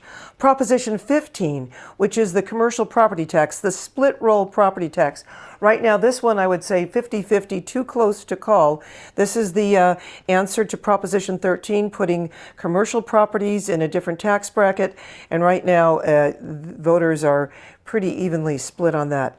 Prop 16, affirmative action, which would have restored affirmative action for colleges, universities from the state, as well as public contracts. Voters are saying no. Don't bring back affirmative action, leaving California one of only about a half a dozen or so states in the nation that does not have affirmative action. Again, the night is young. Proposition 17, which restores a felon parolee vote, which voters are saying overwhelmingly yes to give suffrage back to felons who are on parole. Proposition 18, which is certain kinds of voting for 17-year-olds. If they would be turning 18 after a primary, they could vote in the general. The no votes are having that one right now with 53%. Voters not liking the idea of 17-year-olds voting. Proposition 19, another confusing one about property tax transfers. Right now, voters are saying yes to that. Let's change some of the tax laws and allow some more flexibility in property. Proposition 20, which is stricter parole and sentencing, voters are saying no by a pretty big margin on that, 64% to 36%. That would mean that the argument for that, of course, against it, was to increase the sentencing means would, of course, mean building more prisons. So voters right now saying no. Proposition 21, local government rent control, increasing rent controls in a state that is having so many issues with rent and people being able to afford it. Voters are saying no to this. They believe that if rent control goes in, perhaps people who own rental property will convert it to condos and, in fact, reduce the amount of rental property on the market. So right now, that's what's going on with that vote. Now moving on to Prop 22, the app-based drivers as contractors. No surprise, because this is a campaign that is the most expensive ballot proposition in the history of California. The app companies are getting a yes vote on keeping drivers defined as contractors and not as employees, as the state wanted them to be. Proposition 23, which increases requirements for dialysis clinics, 64% are saying no to that, which would then mean that keep the regulations just as they are, which means no doctors on site required and no reporting of infection cases. Proposition 24, which is a consumer privacy law, which would be expanding data privacy laws. Voters in California love their privacy, and that is winning handily. Proposition 25, another one that came in at the end pretty confusing, no to replacing cash bail with assessments. Replacing cash bail was the issue on here. The voters are saying no. This was a measure brought by the bail bonds industry, and right now they are winning with 54% of the vote. So what does this say about California? That Californians are pretty independent in their thinking and pretty much go on individual thoughts on each of these measures and not so much on the overall trend and how you would kind of just want to predict that, but you really can't. So we're just going to have to watch this. And again, it's only a little over a third of the votes in, so it would be pretty hard to make any great calls right now, or except for a couple of those. Yeah, predictability out the window in 2016 and 2020 is what we're finding out, Adrian. Thank you very much for that report. Everywhere. Yeah. So let's go back to downtown Los Angeles. Breaking news, a lot of police activity there by the convention center. Chris Christie is over in Air 7 HD. Chris? That's right, David. This police activity just off of the 110 freeway south of the 10. You can see several people being taken into custody. This is the end of a brief march that started up near the Staples Center. We have some video that we shot earlier as several people were taken into custody up there. A dispersal order was given once they declared an unlawful assembly right as the polling location at the Staples Center was closing. They marched briefly, some of them dressed in some threatening garb and also carrying threatening signs, I should say, and dressed in all black and wearing gas masks and that kind of thing.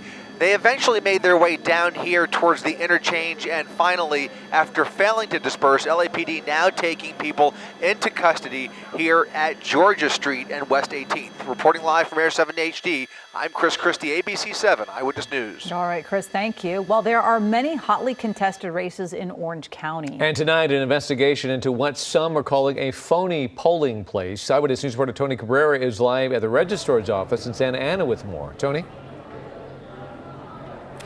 Hey, yes, we are live inside the registrar's office right now where they're counting ballots as they come in. And I actually got to get Neil Kelly, the registrar of voters, with me right now. It's really hard to grab you, so I'm so glad you're here.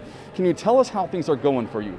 It's going great, actually. It was a good day today, and we had fewer problems in the polling places and vote centers than I thought we might have, which was terrific. That's a testament to Orange County voters. And we had a strong turnout. So all in all, really good.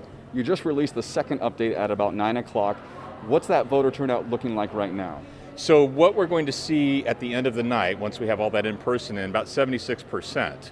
And if you compare that to 2016, we were at 80%. And we still have ballots that are going to be left to count. So I think we're going to see some records potentially. Wow. Inside this room right now, what is going on? What can we anticipate from now until later this night? So every 30 minutes, we're going to be posting updated results. Those are coming in from all over the county under the guard of the Sheriff's Department. We will post those through Tally, and we'll do that every 30 minutes until probably 11 or 11:30. Okay. It seems like everything's been smooth. We did hear about the investigation, the active investigation in Westminster with the unofficial vote center. Do you have any updates on that? What can you tell us in regards to that? So I don't have any updates for you than you probably already know, but the reality is we were notified of a situation where it might have been a vote center that was operating outside of the county. Not operated by us, and so we worked with the district attorney on an investigation that's ongoing, but at this point I don't have anything further to tell you. Okay. And as far as moving forward to tonight and seeing the history being made here in Orange County at least, you know, are you still shocked as you were a couple of weeks ago when we first talked to you? I think I am. Just the amount of early returns that came in, early ballots that were cast, I think that's going to change in California for years to come. I think more voters are going to adapt to that. And so I'm excited about it because more people were engaged, and it also took the pressure off of those vote centers, you know, for the later days. So I think it was great. And lastly, those vote centers, we did see a long line out here for a couple hours or so. Would you say that was still short compared to previous years? Oh, no question. I mean, I've seen the line around the other building. And so I think what's great is, again, more voters came out early to cast their ballots, and even these voters were in good spirits in coming out and waiting. So I'm just pleased with the day. Awesome. Thank you so much for chatting with us. Neil Kelly, the Registrar of Voters, right here live with us. What a great opportunity we had to grab him really fast, really busy tonight as the ballots are coming in here at the Registrar's office and being sorted out by the employees here and then inputted into the system as he was talking about and then shipped to the tally room for the official tallying right here in Orange County. and we're going to send it back to you as we're live in Santa Ana. Tony Cabrera, ABC7 Eyewitness News. Always interesting to see how all of our ballots are cast there, voted. All right, thank you, Tony, very much. Well, we're going to take another look right now at the presidential election right there. You can see ABC News is projecting Joe Biden to win Virginia, and along with that projection to win, he is going to be getting 13 electoral votes, getting to the all-important 270 electoral votes needed. Democrats, they're hoping to take back California's 25th congressional district. Christy Smith and Republican Mike Garcia are vying for Katie Hill's seat. And we'll have some results on that in just a second. Absolutely. The district flipped blue in 2018, but Garcia won this year's special election. Eyewitness News reporter Josh Haskell is live in Santa Clarita with more. Josh? Yeah, and since I have you guys here, I keep refreshing the page, and I do have those numbers for this race. Christy Smith, the Democrat, she's ahead 52.44%, ahead of Republican Mike Garcia, who's at 47.56%. So about a 4 percentage point lead from Christy Smith, but it is early. Definitely a close race, going to be a long night. You know, David and Colleen, we have been up here over the last 2.5 years really covering every aspect of this race when Katie Hill beat Steve Knight, and then of course there was Katie Hill's resignation and then the special election, and now Christy Smith has a chance to become the 4th representative of the 25th district.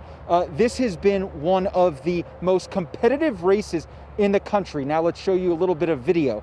We have been wondering, as have many people who live up here in the Santa Clarita area. The 25th district also doesn't just make up northern LA County, but parts of eastern Ventura County. And they have been wondering, will they have a new member of Congress with having Mike Garcia? If he loses, he would have only been in office for about 5 months. Garcia, he is a businessman and former Navy pilot. He won that May special election against Assemblywoman Christy Smith, but Garcia isn't taking anything for granted as he faces Smith again. We met some first-time voters tonight at College of the Canyons, and this is what they shared with us about why they decided to participate. The world right now is just completely different to where a lot of people should think about being part of a change, being part of a difference. And I feel like in my past, me not being part of it could have done things better, done things worse, so it would have been different. But me coming into this, hopping on 2020, you know, the year has been crazy. There's just so much turmoil and so much going on right now, especially within this year. It's just been insane just to see the amount of these people on this side, these people on that side, all the kind of fighting against each other. But also there's a lot of people coming together in a bigger way than I think we've ever seen. So I just wanted to do my part. I just want to do my due diligence for my country and, you know, say, okay, my voice is heard.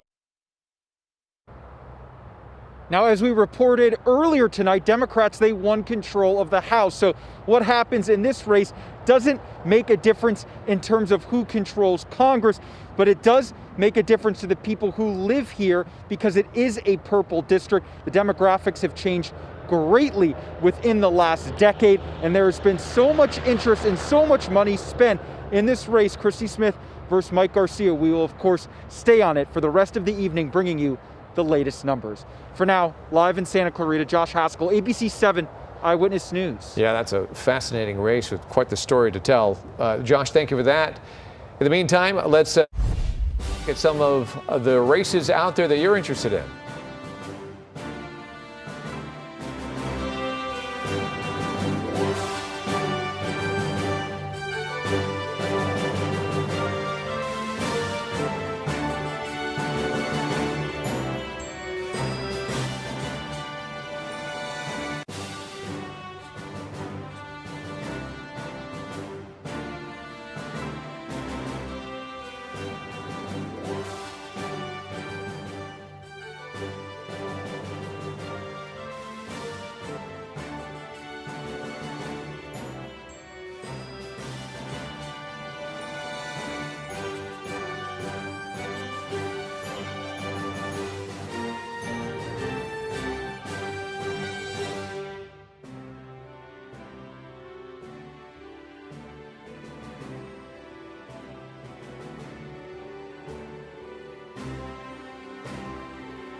Live from ABC7, this is Your Voice, Your Vote, the 2020 general election. All right, returns are starting to flow in, and we're taking a look at a couple of them right now. Let's talk about one in Orange County. We're talking about District 48. Harley Ruda is the projected winner.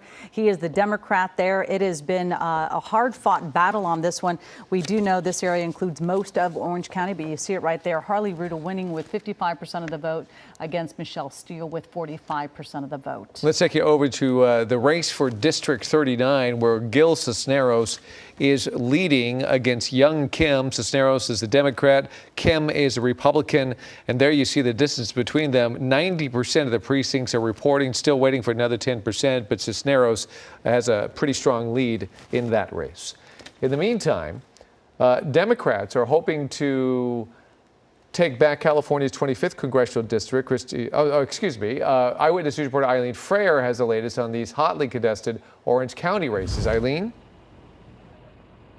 Yeah, David, the race for the 39th congressional district, as you mentioned, is a tight one. It is being closely watched. Congressman Gil Cisneros was out here just a short while ago for a car rally here in Buena Park. He is the Democratic incumbent. He is also a Navy veteran, and he really does point to his bipartisan recognition for helping businesses survive the COVID-19 pandemic by supporting paycheck protection programs. His challenger is Republican young Kim. She says she is known as a longtime leader in the community. She is a former state assemblywoman who worked as a top aide to Representative Ed Royce, and it was his retirement that opened up the seat. In 2018, there was a very close race on election night. Kim thought she had won, but after a count of mail-in ballots, Cisneros found out that he won by just over 3 percentage points.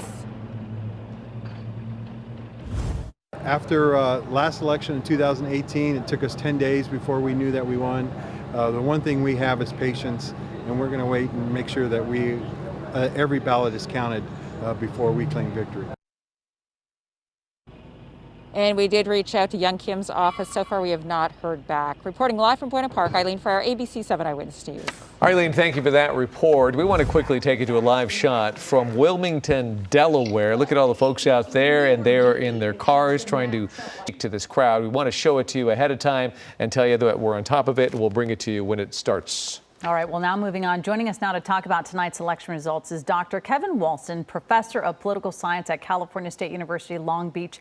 It's great to see you again, Professor Walston. We've obviously been having you throughout this election to sort of try to break things down, make things a little more understandable.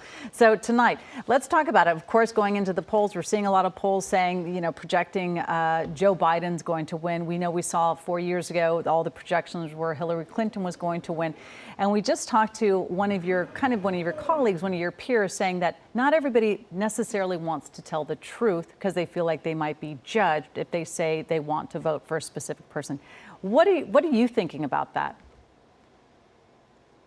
That is a concern, I think. There's not at this point extremely strong evidence to suggest there are shy Trump voters out there. I think that's the main concern, is that there's a systematic polling bias against Trump, in the sense that people might be reluctant to admit that they're voting for Trump. I think a more difficult issue, actually, in terms of our understanding of who's ahead at this point, is just the unpredictability of the turnout of this election. We have a historic election in terms of participation, and it's made it really hard for pollsters to figure out who, in fact, is a likely voter. And I think that's one of the main challenges for us, sorting out what's going to happen, the rest of the night and into tomorrow. Trying to figure out or anticipate results has been pretty tough the last few years. So how about you personally, now that we've seen what we've seen tonight, what do you think are the biggest surprises? Well, there's a lot of surprises. I think the big story that's unfolding for us is what Latinos as a group are going to do in terms of voting going forward. There has been obviously a lot of efforts over the last couple years to persuade the Latino vote. I think what we're seeing is that Latinos are not a monolith, and treating them as such, either from the perspective of a campaign or from the perspective of an analysis, is probably a mistake. And thinking very carefully about how Latinos in Arizona might be different than Latinos in Florida, for instance, I think is going to be the key to winning their votes, but also understanding their behavior in elections like this. Also talking about, you're talking about the Latino vote, we were talking about the black vote and about the female vote, and sort of having to put everybody, having to study each of these separate groups to try to understand how they're voting as well. Would you say that as you go into sort of the next few elections, and people who look at this are going to have a harder time trying to steer their candidates in the right direction? Yeah, I mean, look, our elections are changing, and I think that's what we need to start to get a better sense of. And certainly, as we look at this electoral map, there's going to be some surprises. Arizona's a surprise, and there's been a lot of shifts in the electorate.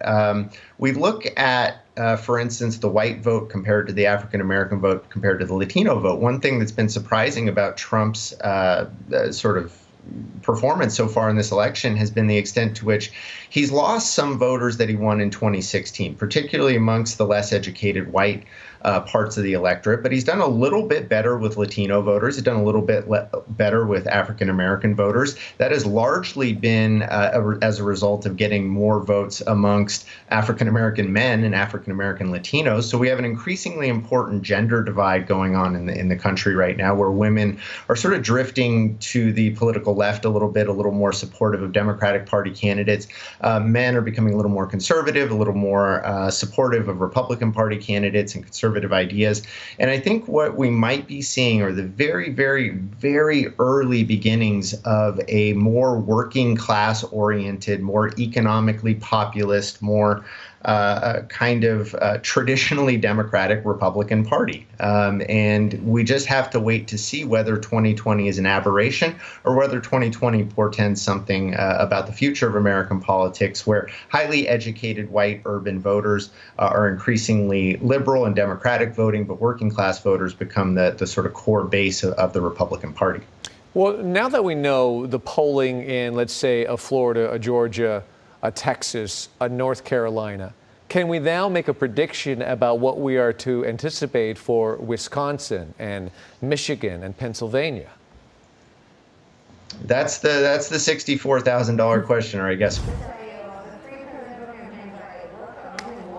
Question: whether these patterns carry across states in some way, and certainly I think when you look at the Ohio results, that probably tells us something about what's going to happen in Michigan, in Wisconsin, maybe to a lesser extent Minnesota. Florida is one of these cases. The results come in very early. It's also kind of a weird place, and I think drawing too broad of a set of conclusions based on Florida is probably a mistake. But when we look at a place like Ohio, I think that does tell us a little bit about Pennsylvania, Wisconsin, Minnesota, and importantly, right, if Arizona ends up remaining for Biden, Trump has to win one of those states in addition to Pennsylvania to have any shot at all. And so keeping your eye on what goes on in Wisconsin and Michigan, in Minnesota becomes really, really important. I think Trump probably feels a little bit better given what's happened in Ohio. Mm-hmm. Wow. So it's still a lot at play this evening. Anything else, if you have anything else to look into and you're thinking, wow, these next couple of days trying to wait for these votes to come in that you're going to be really gauging and sort of studying? Yeah, I think tomorrow we should get counts from Wisconsin and counts from Michigan. I think there are a couple nightmare scenarios that, because probably I'm pessimistic, I'm sort of gravitating towards. That would be something like an electoral college tie. That's very unlikely, but it is something that is in play if Arizona remains in the Biden column. We can get a 269-269 tie. That's not anything I think anybody wants. We also don't want to be in a situation where it seems like the courts are deciding the outcome of the election by litigating matters of absentee ballots, signatures. For those of us of a certain age, we're going to get flashbacks to hanging chads in Florida in 2000. I don't think that's good for the country. I don't think that's an outcome many people want, but unfortunately, I think it is something that we have to consider. Increasingly, elections are contentious, they're important, and they are heavily litigated. So you've already heard some rumblings from from Trump and from the Republicans that they might start to challenge some of the ballots that are coming through in Pennsylvania. We'll just have to see whether that happens or not. Absolutely. All right. Well, thank you so much for joining us tonight, Dr. Kevin Walston, Professor of Political Science at California State University, Long Beach. We certainly appreciate you joining us to help us out tonight. Yeah. Great getting his input. In the meantime, we want to take you to some more breaking news in downtown Los Angeles. Another unlawful assembly taking place. Let's go to Chris Christie in Air 7 HD. Chris? Yeah, continuing to keep an eye on this situation here just south of downtown LA, just off of the 110 and the 10 freeways at the intersection of Washington and Fig. You can see LAPD shutting down the intersection. Most of this group, stragglers from protest that started earlier this evening near the Staples Center. There was a brief march down Grand, and eventually they declared an unlawful assembly after the group prompted a response by the LAPD. We've watched a number of people being taken into custody, both near the Staples Center and in the last few minutes down here along 18th and Georgia Street. And here you see some of that group now traveling a little bit further east towards Fig. Reporting live from Air 7 HD, I'm Chris Christie, ABC7 Eyewitness News. All right, Chris, thank you very much. We're now going to take you back out to Wilmington, Delaware, where Joe Biden is addressing his crowd. Let's listen in. I'm here to tell you tonight, we believe we're on track to win this election.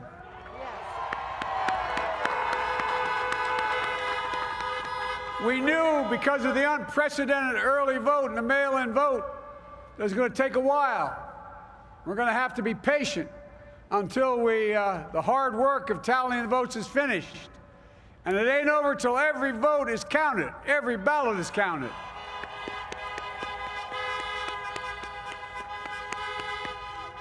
But we're feeling good. We're feeling good about where we are. We believe one of the nets has suggested we've already won Arizona, but we're confident about Arizona. That's a turnaround. We also just called it for Minnesota, and we're still in the game in Georgia, although that's not one we expected. And we're feeling real good about Wisconsin and Michigan. And by the way, it's going to take time to count the votes. We're going to win Pennsylvania. I've been talking to the folks in Philly, Allegheny County, Scranton, and they're really encouraged by the turnout and what they see. Look, you know, we could know the results as early as tomorrow morning, but it may take a little longer. As I've said all along, it's not my place or Donald Trump's place to declare who's won this election. That's the decision of the American people. But I'm optimistic about this outcome. And I want to thank every one of you who came out and voted in this election. And by the way, Chris Coons and the Democrats, congratulations here in Delaware. Pardon? Hey, John, the Gov, yeah, the whole team, man. You've done a great job. I'm grateful to the poll workers, to our volunteers, our canvassers, everyone who participated in this democratic process. And I'm grateful to all of my supporters here in Delaware and all across the nation. Thank you, thank you, thank you. And folks, you heard me say it before. Every time I walk out of my grandpa's house up in Scranton, he'd yell, "Joey, keep the faith." And my grandma, when she was alive, yelled, "No, Joey, spread it." Keep the faith, guys. We're going to win this. Thank you, thank you, thank you. Your patience is great. Let's walk over here.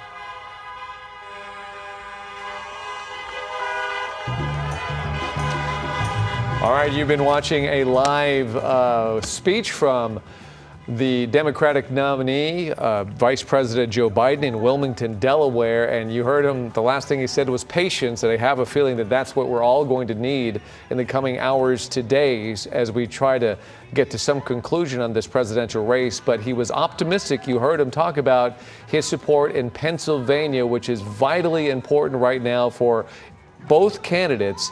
Pennsylvania, a lot of eyes will be on that state, and we've been warned that we may not know the end result of those votes for quite some time. Absolutely. And Jory Rand's joining us right now. Jory, you've been talking about it all evening long. Well, we do see Joe Biden talking there, but again, he's just addressing his crowd in Wilmington, Delaware. Jory, you're talking about Pennsylvania, Michigan, Wisconsin. You're talking about those three states being in play. any closer to learning the status of them? Absolutely not. No. We are certainly not any closer. You heard Joe Biden just went back to the microphone and said, "We will talk to you tomorrow." That is when we are expected to figure out at least a little bit coming out of Pennsylvania and Wisconsin. Michigan might take a little longer. But again, here's where we stand right now. A couple things have developed since we last spoke to you. Virginia was awarded to Joe Biden and Florida was awarded to President Trump. That is a state that Joe Biden and the Democrats were hoping he would be able to take. Once again, we go back to 2016. This is Hillary Clinton's electoral map. Florida, Georgia, North Carolina, Texas. Those are 4 states that Joe Biden was hoping to flip. The polls said he had a good chance to do so. He was leading in 3 of those 4 and was within a point or 2 of the 4th. It looks like it is not going to happen in any 4 of those, except Georgia still has a chance. A huge batch of votes came in for Joe Biden, and Georgia is once again in play. If that winds up going to Joe Biden, who is currently on track right now, the percentages say he would win this state if things hold. That would put him to 248. Arizona, that's another state that looks like it might go Joe Biden's way. So he's at 259 now, 11 electoral college votes away from 270. That means any one of these 3, Wisconsin, that would get him to within 1. Michigan, that would put him over, and Pennsylvania, that would put him over as well. Now, the reason I said any one of these 3 is because Maine right here. Maine splits up their electoral college votes, and 1 vote went to Donald Trump 4 years ago. That's their 2nd district. Joe Biden is expected to take that 1 vote back. If he does, and he takes Wisconsin, exactly 270 votes. There's also a district in Nebraska that does the exact same thing, the 2nd district in Nebraska.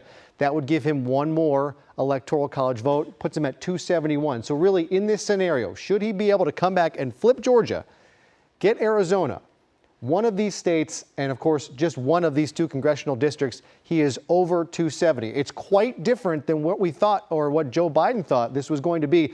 He was hoping to have this decided early in the night. And for that to have happened, he doesn't need any of these 3. Doesn't need Wisconsin, Michigan, or Pennsylvania, because if he had taken Florida, if he had lost these 2 and taken Texas, he would have been over. I mean, there was talk. We were talking about Joe Biden wrapping this thing up before the East Coast states were even done sending their full votes in. That clearly has not happened. So once again, it comes back to these 3: Wisconsin, Michigan, Pennsylvania. It decided the presidency for President Trump 4 years ago. It could decide it once again, but it's getting tighter and narrower a path for Joe Biden to pull this off. But again, these 3 states, we've mentioned it before. Pennsylvania, there are some districts that won't start counting any of their votes until tomorrow. We won't know these 3 tonight. We may not know them tomorrow. And we could be talking about not knowing who the next president is going to be through the end of this week, guys. So we have a long way to go. A lot of scenarios still able to play out. Look at Georgia, look at Arizona, and look at the Rust Belt, Pennsylvania, Wisconsin, Michigan. It's going to be a long week. Yeah. Jory, a clarification, though, on Georgia. I just want to be clear. Right now, is it leaning towards Trump or is it leaning towards Biden? And who has the advantage there? So it's difficult to say because there are so many different kinds of votes coming in. And different states count their votes differently. You have the early votes and then you have the votes from today. Georgia is a state that counted a lot of their votes from early voting. They counted those early and they're counting now today's vote. It originally looked like Donald Trump was going to run away with Georgia, and any hope of Joe Biden following in his polling, in which he had a lead, there was no chance that was going to happen. The big cities, really around Fulton County and Atlanta and some of the Macon, Georgia, these more urban areas, a big batch of those votes came in within the last hour or 2 and swayed the needle, if you will, pushing towards Joe Biden. I believe if you have a look at the numbers, I think Donald Trump might still hold a lead officially in that state, but they're given what is left of the electorate to come in, it's more heavily in those city centers where Joe Biden is heavily favored. And so he is expected, if things hold right now, to be leading Georgia. But there's, again, Georgia's a state where votes continue to be counted for several days after the election. As long as they're postmarked by today, those votes will come in. Same with the states up in the Pacific Northwest, in the Rust Belt. as long as they're postmarked by today, they will be counted. That President Trump has said he would challenge that in court, but as of now, that is going to hold. So Georgia, again, still a toss-up, as is the Rust Belt. Wow. Okay. Yeah. Georgia's in play. Things change quick. It does change quickly. That's why it's so exciting tonight. Yeah. Great to talk to you, Jory. Thank you for the clarification. And by the way, while you were speaking, Donald Trump did put out a tweet, Colleen, that I guess we're going to hear from him tonight as well. Yeah. In fact, you have a copy of the tweet there. I do. It says, I will be making a statement tonight, period. A big win in caps. So again, we are going to be hearing from President Donald Trump tonight. We do not know exactly what time, but we know within the last few moments, he did tweet that he was going to be making a statement tonight, and he said a big win. Big win. That might give you some indication of the direction of a speech. In the meantime, we want to get to some local races for you and show you where they are. And keep in mind, if they're LA County, unfortunately, the county has not been able to tell us the percentage of precincts reporting, but we know it's a fairly decent amount because look at the amount of votes that have been counted. So let's start with this. We are at the Los Angeles County Supervisor District 2, and that would be Holly Mitchell versus Herb Wesson. And right now, Holly Mitchell has a commanding lead here with 62% of the vote. Yeah, absolutely. She certainly does. Almost 100,000 more than Mr. Weston right there.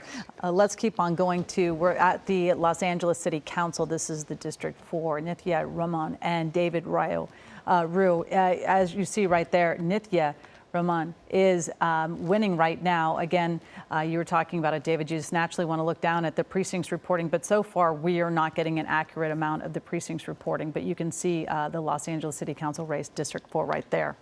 Let's go on to Los Angeles City Council District 10, Mark Ridley Thomas versus Grace Yu. And Mark Ridley Thomas has a commanding lead there, 62% of the vote compared to 38%. And moving on, we're going to take a look at Measure J, the LA County Criminal Justice Reform measure that's on the ballot right now. That is passing with 58% of the vote right there, which it's still kind of close, too close on that one for sure. And then moving to U.S. Congressional District 25, this is what Josh was reporting from, and Christy Smith has a lead here with 52% of the vote. Mike Garcia with 48%. This one we do have precincts now reporting 69%. This is a close one, too close to call right now. Yeah, absolutely. And keeping on Gil Cisneros and Young Kim, this is in the U.S. District.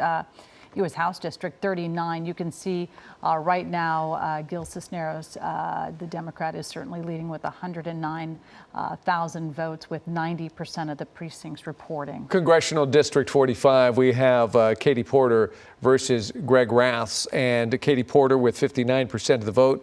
Greg Raths was 41%, and they are saying this is 100% of the precincts. We are looking to confirm that, but if that is the case, then Katie Porter, yes, does win this again. And let's move on to the next one that we spoke about just moments ago, the U.S. House District 48, making up Orange County. Harley Ruda has won so far with 74% of the precincts reporting over Michelle Steele at 55% of the vote, over 45%. Okay, so that's a rundown of some local races that we have some results of. Let's get you back to that breaking news going on in downtown Los Angeles, and an unlawful assembly, a large police presence as well. And as you can see, people on the move. Chris Christie in Air 7 HD with the details. Chris?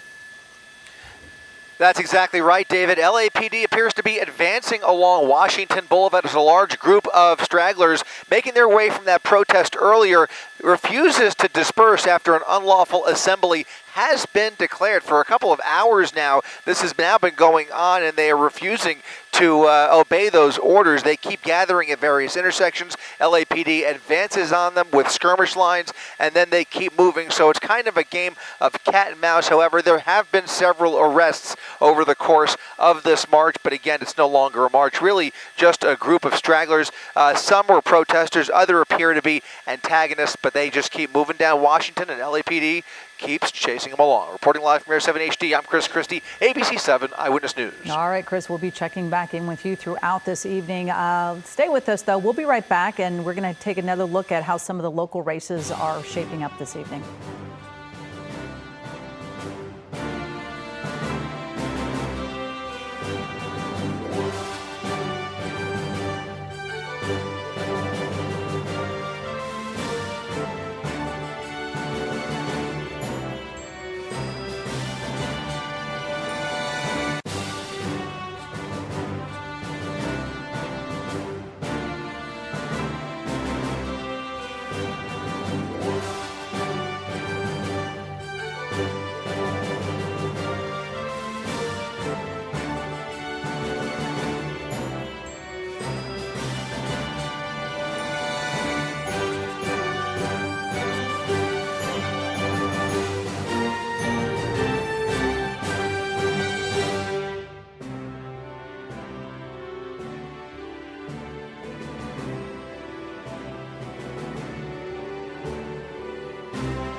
Live from ABC7, this is Your Voice, Your Vote, the 2020 general election. Well, thank you for joining us and staying with us as we bring you the latest election results. I'm David Ono. And I'm Colleen Sullivan. We're streaming on ABC7.com, on ABC7 Los Angeles app, and on Hulu Live. Now that the polls have closed here in California, it is time to start counting those millions of ballots. Eyewitness News reporter Veronica Miracle kicks off our live team coverage. She's in Downey at LA County's vote counting building. Veronica, how's it going out there? Well, things are moving along, Colleen and David. The first batch of ballots, if you will, those are all of the vote by mail ballots that were all ready to go, lined up, and just needed to be counted. Take a live look inside and you can look at the webcams of what's going on, the inner workings of the beast, if you will. Now, the second update that we're going to be seeing includes all of the ballots cast at a vote center in the 10-day early period. So any ballot that was cast before today, that's going to be part of the second wave. And then that final and third wave will include all of the ballots cast in person at a vote center on Election Day.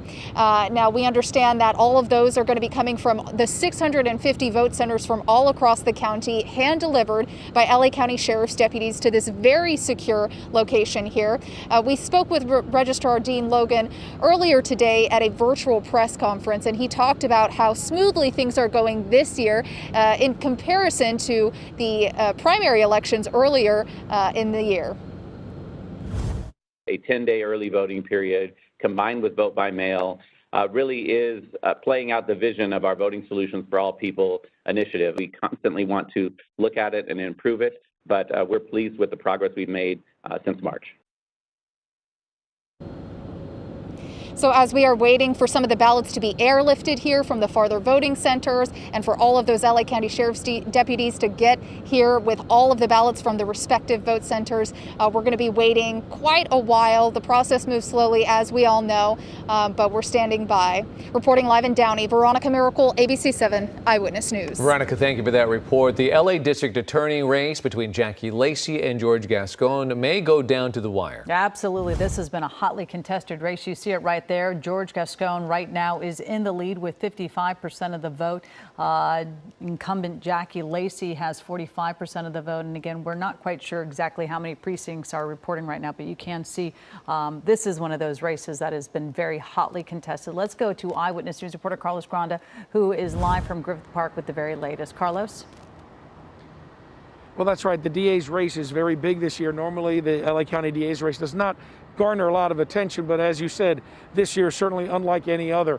And the incumbent is Jackie Lacy, who is being challenged by former San Francisco DA George Gascon. Now, both are LA natives. Gascon was a former assistant chief with LAPD, but he went to several other law enforcement agencies, eventually became the DA in San Francisco. Jackie Lacy has been in the DA's office for decades. She was elected in 2012 as the DA. Now, Lacy did have originally the endorsement of LA Mayor Eric Garcetti, but after the death of George Floyd and the protests, he pulled his endorsement and then endorsed Gascon. Gascon has lobbied for more law enforcement accountability. We're really kind of looking at a three-legged stool, if you will. One is public safety, and we want to make sure that we start basing results as opposed to punishment. We want to make sure that we reform our system. We know that we have to deal with systemic racism and all the things that are, just not working. And then we have to talk about police accountability. And, they really have to work together. You cannot have one without the other. I'm feeling very hopeful. I think it's early. We've got a lot of votes in LA County to count. And I expect those numbers to change and change in my favor as we get down to counting more votes. And again, this race is expected to be very tight. We probably will not know the results for several days. Reporting live from Griffith Park, I'm Carlos Granda, ABC7 Eyewitness News. California's 25th congressional district could go blue again. Christy Smith is leading Republican Mike Garcia in the race for Katie Hill's seat. Garcia's special election win returned the district to its long-standing red. And Eyewitness News reporter Josh Haskell is live at Santa Clarita with the very latest on this one. Josh?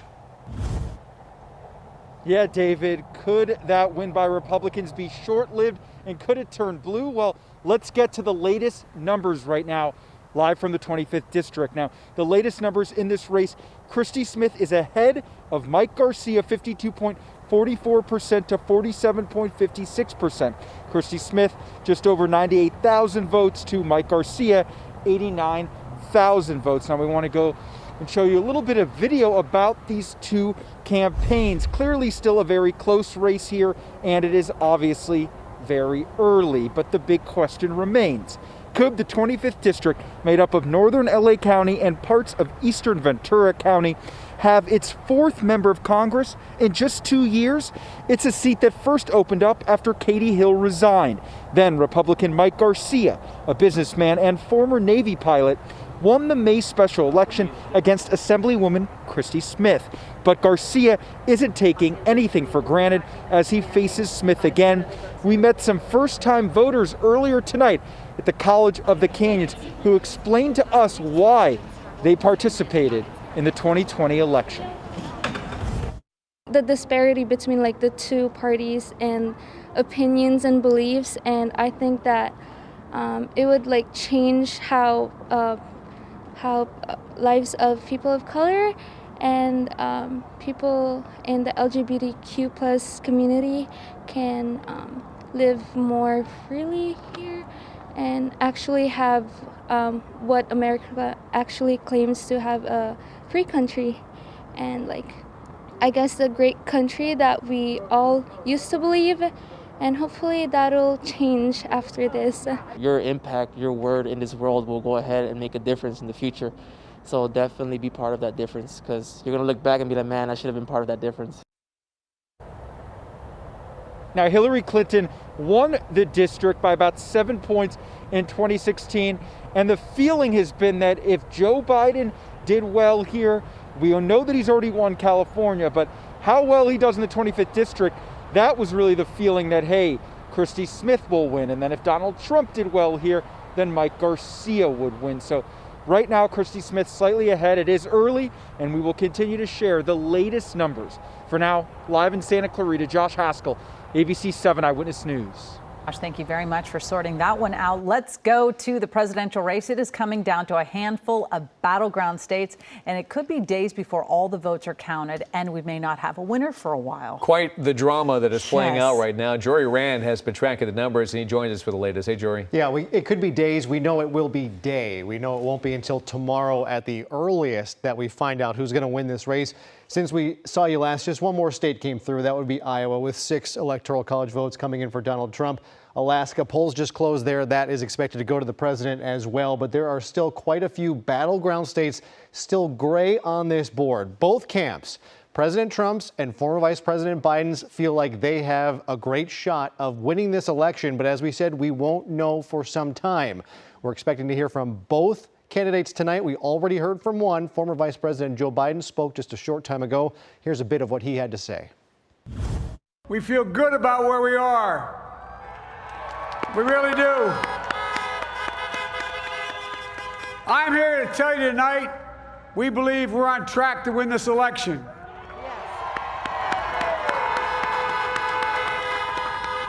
We knew because of the unprecedented early vote and the mail-in vote that it's going to take a while.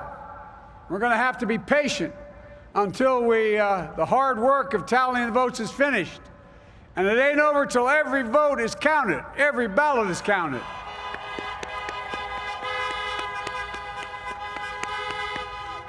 But we're feeling good. We're feeling good about where we are. We believe one of the nets has suggested we've already won Arizona, but we're confident about Arizona. That's a turnaround. We also just called it for Minnesota, and we're still in the game in Georgia, although that's not one we expected. And we're feeling real good about Wisconsin and Michigan. And by the way, it's going to take time to count the votes. We're going to win Pennsylvania. Okay, so if he wins Pennsylvania, that would pretty much do it, and we'll show you why in a second. First, President Trump said he does plan to speak tonight, tweeting a short time ago, "I will be making a statement tonight, a big win." That could be technically accurate if he's talking about one of the states that he's won, but it will not be for the presidential race overall tonight. He also tweeted out, "We are up big, but they are trying to steal the election. We will never let them do it. Votes cannot be cast after the polls are closed." There are a couple things he could be talking about here, perhaps mail-in ballots that come in after today but were postmarked by today. Those will be counted in several states. He could also be talking about people who were standing in line when polls closed. In most, if not all states, I believe they will be allowed to finish voting despite the fact that it's after the time polls close. So we'll hopefully hear from the president what he was talking about tonight. But by the way, that tweet was flagged on Twitter as being possibly inaccurate. Okay, so let's go over things right now. Joe Biden has 205 electoral college votes officially. President Trump has 171. And we like to do this, keep going back to where it was 4 years ago, what Joe Biden has to do to be able to win where Hillary Clinton did not. 232 is what Hillary Clinton had. We're going to start Joe Biden off with that. If they do wind up taking Arizona, which Joe Biden mentioned one of the networks has already called, ABC has not, that would put him up to 243. We thought Georgia was done and going towards President Trump, but within the last hour, things have shifted a bit. It's basically only Atlanta yet to come in the state of Georgia, which is very heavily Democratic. So if that holds, that might turn Georgia blue. That is huge. That's only happened 3 times since Jimmy Carter was president. It happened for President Bill Clinton, which isn't that surprising. He's from Arkansas, just 2 states over. And Jimmy Carter, of course, is from Georgia, former governor. He won both in 76 and in 80. If that happens, that puts Joe Biden at 259. If he wins Michigan, Joe Biden wins. If he wins Pennsylvania, Joe Biden wins. If he wins Wisconsin, he'll be at 269. Take a look. President Trump is also at 269. That would be a big problem. That would then go to Congress. The House of Representatives would choose the president. But you say the Democrats have the advantage there because they have a majority in the House of Representatives. It doesn't go that way. It goes by state. And right now, the Republicans have the advantage in state delegations in the House as well. So that would likely go towards Donald Trump. The vice president is picked by the Senate. That would also go Republican if that's the case. But that's not the end of the story. It would then go to the Electoral College, the actual electors, and they could choose to decide differently from what Congress does. Let's hope we don't go through this scenario, and there's an easy way that does not happen. Here in Maine, you see these striped lines. Not all their Electoral College votes go to the same person. They go by district. So in 2016, President Trump took that one district in Maine, one. If that flips again, as it is expected to do for Joe Biden, that's the ball game. 270 to 268, even losing Pennsylvania, Michigan, Ohio, Florida, North Carolina, and Texas, all states that Joe Biden thought he had a chance in. That would give the presidency to Joe Biden as well. And again, these 3 states up here, we can flip this back to President Trump. We can give Georgia back to President Trump. If Joe Biden takes these 3 states, Wisconsin, Michigan, Pennsylvania, that was the blue wall that President Trump knocked down so dramatically in 2016. He didn't do it by a lot. It was enough. He took the presidency unexpectedly. Pennsylvania was just about 43,000 difference out of 6 million votes. Michigan was about 20,000 vote difference out of a state of 4.5 million voters, and Wisconsin. That was about 20,000. Michigan was 10,000. Wisconsin was 20,000 out of a state of about 3 million votes. So very small margins that the president has to do again to rehold election here. It's going to come down to tomorrow and beyond because these 3 states, if Georgia is not in play, right now Biden is leaning that way, but it's a lot to give it to him. So we'll keep it red for now and focus on the Rust Belt. Wisconsin, Michigan, Pennsylvania, and Arizona is just a plus there. Joe Biden will be our next president. It's just a matter of when they finish counting the votes. Pennsylvania won't be until tomorrow. Wisconsin and Michigan won't be till tomorrow at the earliest. So we just won't know tonight. We'll wait and see what the president has to say. And I'm guessing he's going to have to say quite a bit in true President Trump form, guys. Yeah, that'll be interesting to see how he plays this out. Yeah. Jory, thank you for that explanation. You got it. Well, turning to the statewide ballot measure here in California, 12 in all. And Eyewitness News reporter Adrian Alpert is live with an update right now. Adrian. Colleen and David, it's nice to see you again and give you some updates here on how these numbers are playing out. They're holding pretty steady, but once again, we have about just a little over half of the vote statewide being reported. So in a lot of these close ones, anything could possibly happen. Let's get to the first one that we're going to look at. Proposition 14, that's held steady all night. Voters are saying yes, they want to fund bonds for more stem cell research. The opposition to that said, you don't need to do this because the federal funding for stem cells is no longer prohibited. So the state doesn't need to have its own agency and hasn't produced that much to begin with. But the proponents say, in fact, it has. And right now, voters are agreeing by 52% that stem cell research should have another bond measure to continue that research for the state as well. Proposition 15, which is the commercial property tax, increasing assessment on commercial property. Voters are right now really evenly split, 50-50, and I wouldn't call this one at all. Proposition 15 at this point raises the property taxes on commercial property. The advertising has said, of course, that that will result in increased rents for small businesses.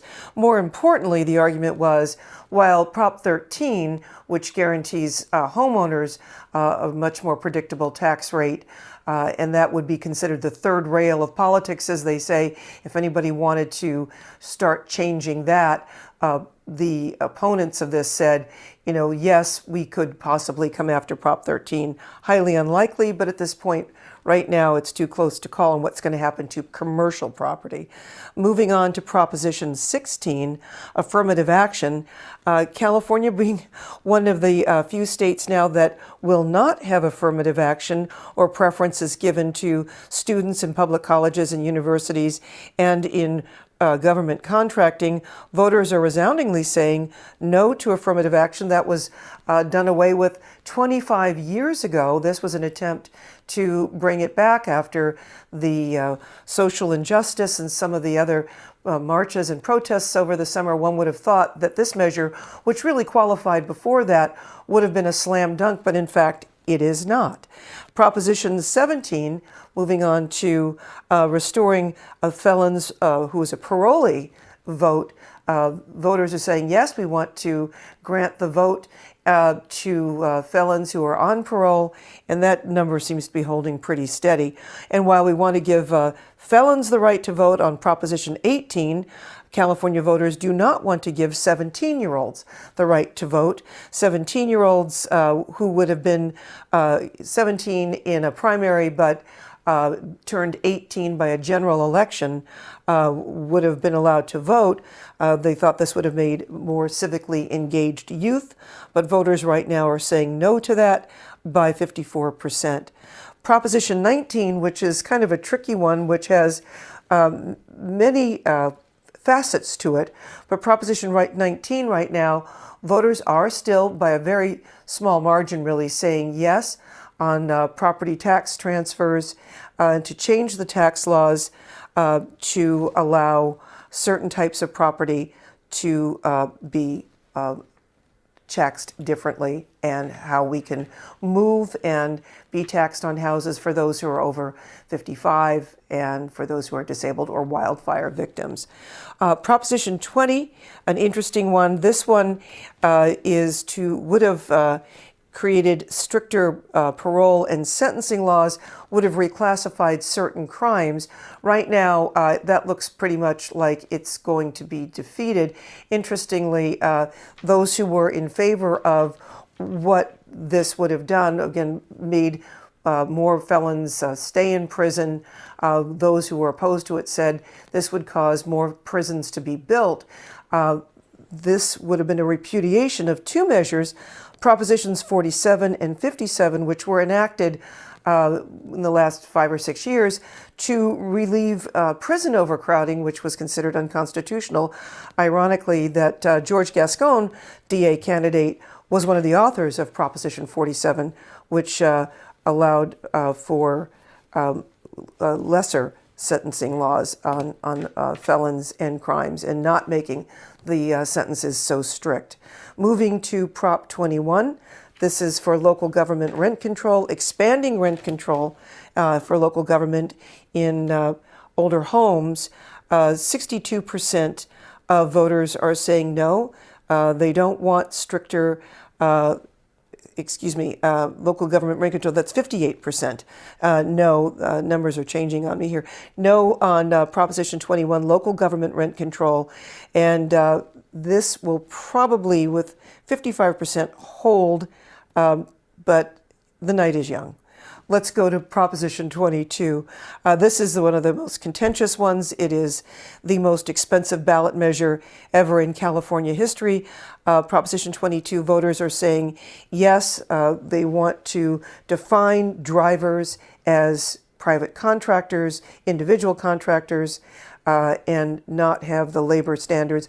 This was a referendum on what the state had actually done, which was give the drivers the status of being an employee, but Uber, Lyft, and all the other big apps brought this ballot measure, and right now voters are agreeing with that drivers should be considered private contractors and not employees. Proposition 23, which is a change of what regulates dialysis clinics. If this looks familiar, we voted on this just a couple of years ago, and we're voting on it again. This would have enacted new regulations on dialysis clinics by requiring that a doctor be on site at all times, that any infection rates be regularly reported. But right now, the clinics didn't like this. They campaigned heavily against it, and voters are rejecting the idea of increasing regulations on dialysis clinics. The belief being that some of the clinics that don't make as much money would be forced to shut down, leaving a lot of people stranded without kidney dialysis. Proposition 24 just confirms that, once again, California consumers like their privacy. This expands consumer privacy, especially digitally. It expands the data privacy laws, and right now voters are saying yes by 57% to allowing more privacy to consumers, also keeping your boss out of your digital data. Proposition 25, this question to replace cash bail with assessments, and so that people would not have to pay any, they would have the honor system of coming back in if they fit a matrix that would make them not a flight risk. But voters are saying no, they want to keep the cash bail by 54%. That was kind of a surprise to me, but the campaign was very heavy on that. It was some people just don't trust the idea of a group sitting in judgment of who will be bailed out and who wouldn't. This was a measure that was approved 2 years ago, and then the bail bonds industry and others brought this up as a referendum on that measure. So once again, now voters are saying no. Let's just keep it the way it is, and you have to put up cash bail before getting out of jail. That's the numbers so far. What I have right now is a little over half. So again, the night is young for this. We could see some changes, but some of this has been holding pretty steady. And California voters, again, Colleen and David, pretty much a surprise that some of these decisions are very conservative and some of them are extremely liberal. I am, I think, probably most surprised about affirmative action being voted down again. That is something that's going to take some analysis on that one in the future. All right, Adrian, thank you so much for that. In the meantime, we have been covering some of the big results from tonight, but there are hundreds of races voters in our area weighed in on. And let's take a look at some of those results right now.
Live from ABC7, this is your voice, your vote.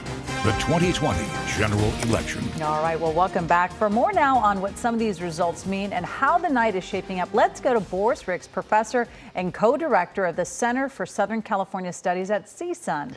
Professor Ricks, thank you so much for joining us. And I'm so curious to pick your brain a little bit about what's been going on tonight. There was so much optimism going into this evening, especially when it comes to states like Florida and Texas and North Carolina. And it didn't quite come to fruition, much like we saw in 2016. But what are you thinking as you see these results coming in? I think what happened is the projections basically played out how Democratic voters vote and how Republican voters vote. So, for example, Florida was never expected to be won by the Democrats. It was expected to be competitive. And as the vote tallies are still coming in, Georgia, which is solidly a red state, as I understand at this point, they're not ready to announce Georgia being won by the Republicans. So, that's something that we need to take into account and look at here. Also, when we look at, Arizona and Nevada, Arizona and Nevada are typically red states, and it appears that they haven't called it yet, but it appears that Biden is doing extremely well in Arizona is in the lead. So I don't think we're going to be able to determine a winner tonight. I think we'll probably have the next couple of days before we can determine who actually is a winner. Absolutely. And you're talking about some of the states that historically do go red. Let's talk about the Rust Belt, the states that we're really focusing on tonight as well: Pennsylvania, Michigan, Wisconsin. How do you think those are looking? And I mean, it does, there is a little bit of shifting going on when you were talking about Georgia as well. Yeah, there's some interesting shifts going on in what has been dubbed the Big Three, the former Blue Wall, Michigan, Pennsylvania, Wisconsin. So some things are going to have to happen there. Biden needs to win one of these three states. And I'm not sure which one. It appears right now his best chance is probably Michigan. Pennsylvania and Wisconsin are going to be very interesting. It seems that President Trump may be overperforming a bit in the Big Three, Michigan, Pennsylvania, and Wisconsin. So the results will be very interesting as we follow. I heard someone say that it's possible that when the count in DeKalb County in Georgia is fully tallied, that the Democrats might edge as close as they've ever gotten to winning the state of Georgia. So we won't be able to make a determination tonight. So when it comes to states like Georgia, and you mentioned Arizona, you mentioned Nevada, and these are predominantly red states, and suddenly we're seeing them perhaps turn blue, or at least we can call them purple to some degree. But what is going on when it comes to the issues?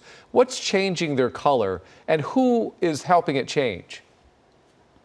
I think some of the campaigns during the midterms have really helped this presidential election this cycle. I think the ground teams that have been on the ground in these states since the midterm elections have made tremendous progress, have made tremendous inroads. And this is probably going to be the beginning of new inroads in subsequent elections. So we think that if in fact the projections are correct, Texas, which is normally red, which is right now in a purple state, could become blue. And if that's the case, Arizona, also a normally red state, maybe purple right now, could even be turning blue. And it may have everything to do with migration patterns. It may have everything to do with the maturation of the Latino vote. And it may have a lot to do with suburban voters who are voting for Democratic candidates and Democratic policies, economic reform, healthcare, and things of that sort. So it's going to be very interesting to see how this plays out. However, if in fact everything holds up and the data holds up, it looks like that I think that it's going to be interesting. It's going to be interesting. I won't say who I think will win, but I think there'll probably be a different occupant in 1600 Pennsylvania Avenue. Really? Okay. So some of that we're going to have to see that play out. But thanks, because I was dying to ask, and I'll take your hint. But thank you so much, Professor Boris Ricks, the Center for Southern California Studies at CSUN. It's a great talking in, picking your brain. And thank you for having me. You bet. You bet. It'll be fun to analyze this race after the fact. So as we move on, there are many hotly contested races in Orange County as Republicans try to regain control of congressional seats that turned blue in the last election. And as Eyewitness News reporter Tony Cabrera shows us, there's a growing controversy over what some are calling a phony polling place. We're in the OC Registrar's warehouse where all the ballots are coming in. Take a look, all the action behind me with the workers here. They're brought inside where they're sorted and scanned and eventually sent to the tally room. Right now, over 1,043,000 ballots have been counted. That puts voter turnout right now at nearly 59%, paving the way for a historical election. Just the amount of early returns that came in, early ballots that were cast, I think that's going to change in California for years to come. I think more voters are going to adapt to that. And so I'm excited about it because more people were engaged, and it also took the pressure off of those vote centers, for the later days. So I think it was great. We're also keeping an eye on claims of a phony vote center in Westminster. An anti-voter suppression group raised the red flag, saying the unofficial voting location was throwing ballots away. Investigators with the DA's office found it was related to 2 Republican campaigns. Although they found ballots were not being thrown away, the legal team is looking to see if there were any other violations of the law. But now that voting has ended, all of the attention has shifted here to the OC Registrar's office as results are coming in every 30 minutes now. In Santa Ana, Tony Cabrera, ABC7 Eyewitness News. We are continuing on with the results. Let's take a look at how some of the hundreds of other races across our country are doing. We'll be right back.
All right, let's talk about the presidential race. It is coming down to a handful of battleground states, and it could be days before all the votes are counted, and we may not have a winner for quite some time. But we are anticipating hearing from President Trump at any moment now. But first, Jory Rand has been tracking the numbers, and he joins us with the latest. Jory? Yeah, and this is a big development and also a very small development. Just within the last 2 minutes, ABC News has called Nebraska's 2nd district for Joe Biden. That is just Omaha. It's a little blue island in a sea of red that is Nebraska.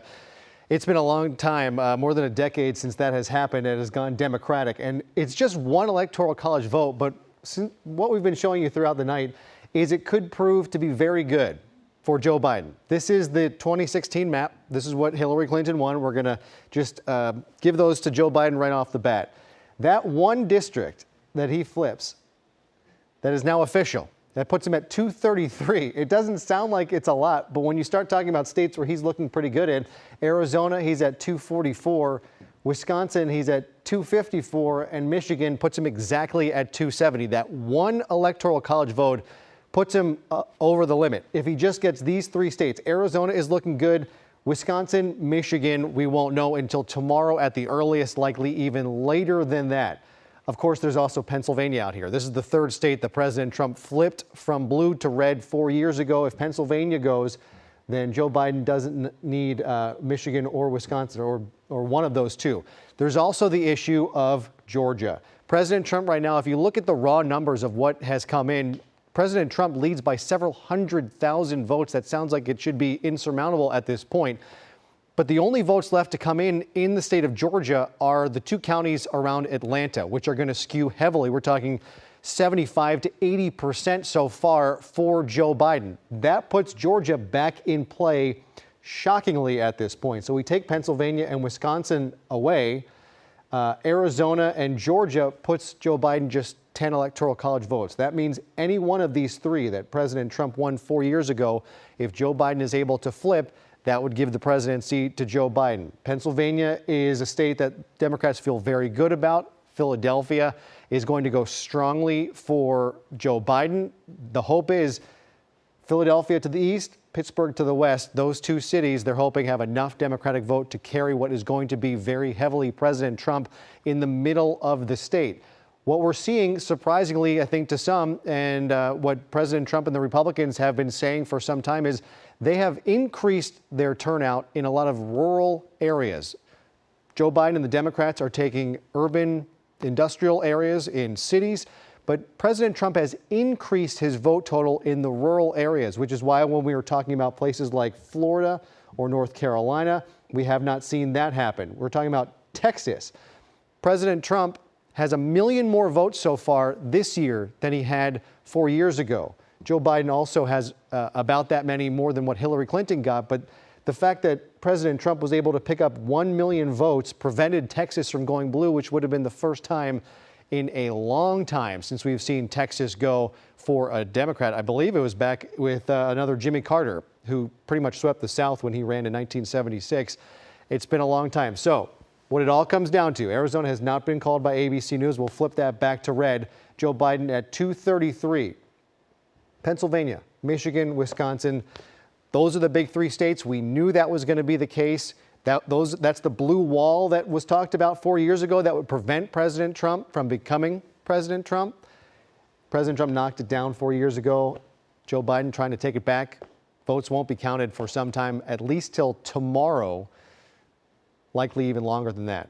So it's going to be some time, guys, but this is tightening. That one district could mean the difference between President Biden and him remaining former Vice President Biden and another term for President Trump. Yeah, it's incredible. One vote. One vote. All right, Jory, thank you so much. In the meantime, and by the way, we are waiting for President Trump to make a speech. We're going to go to that as soon as it happens. In the meantime, we want to get more analysis about how tonight is shaping up. And we're going to go back to Kevin Walston, professor of political science at California State University, Long Beach. He joins us again live with reaction right now. Kevin, thank you so much for joining us again. Let's talk about it. You know, we saw you about an hour ago. How are you feeling now as opposed to an hour ago with the presidential election now? It's a roller coaster. I think, as we just heard, actually, single vote in Nebraska's 2nd congressional district actually makes a huge difference. It seems like something minor, of course, but what this does is leave us with 4 states that are basically in play: Wisconsin, Michigan, Pennsylvania, and Georgia. If you're Biden, you need to win 2 of those to become the president. Doesn't matter which 2. If you're Trump, you need to win 3 of those to become the president. Doesn't matter which 3.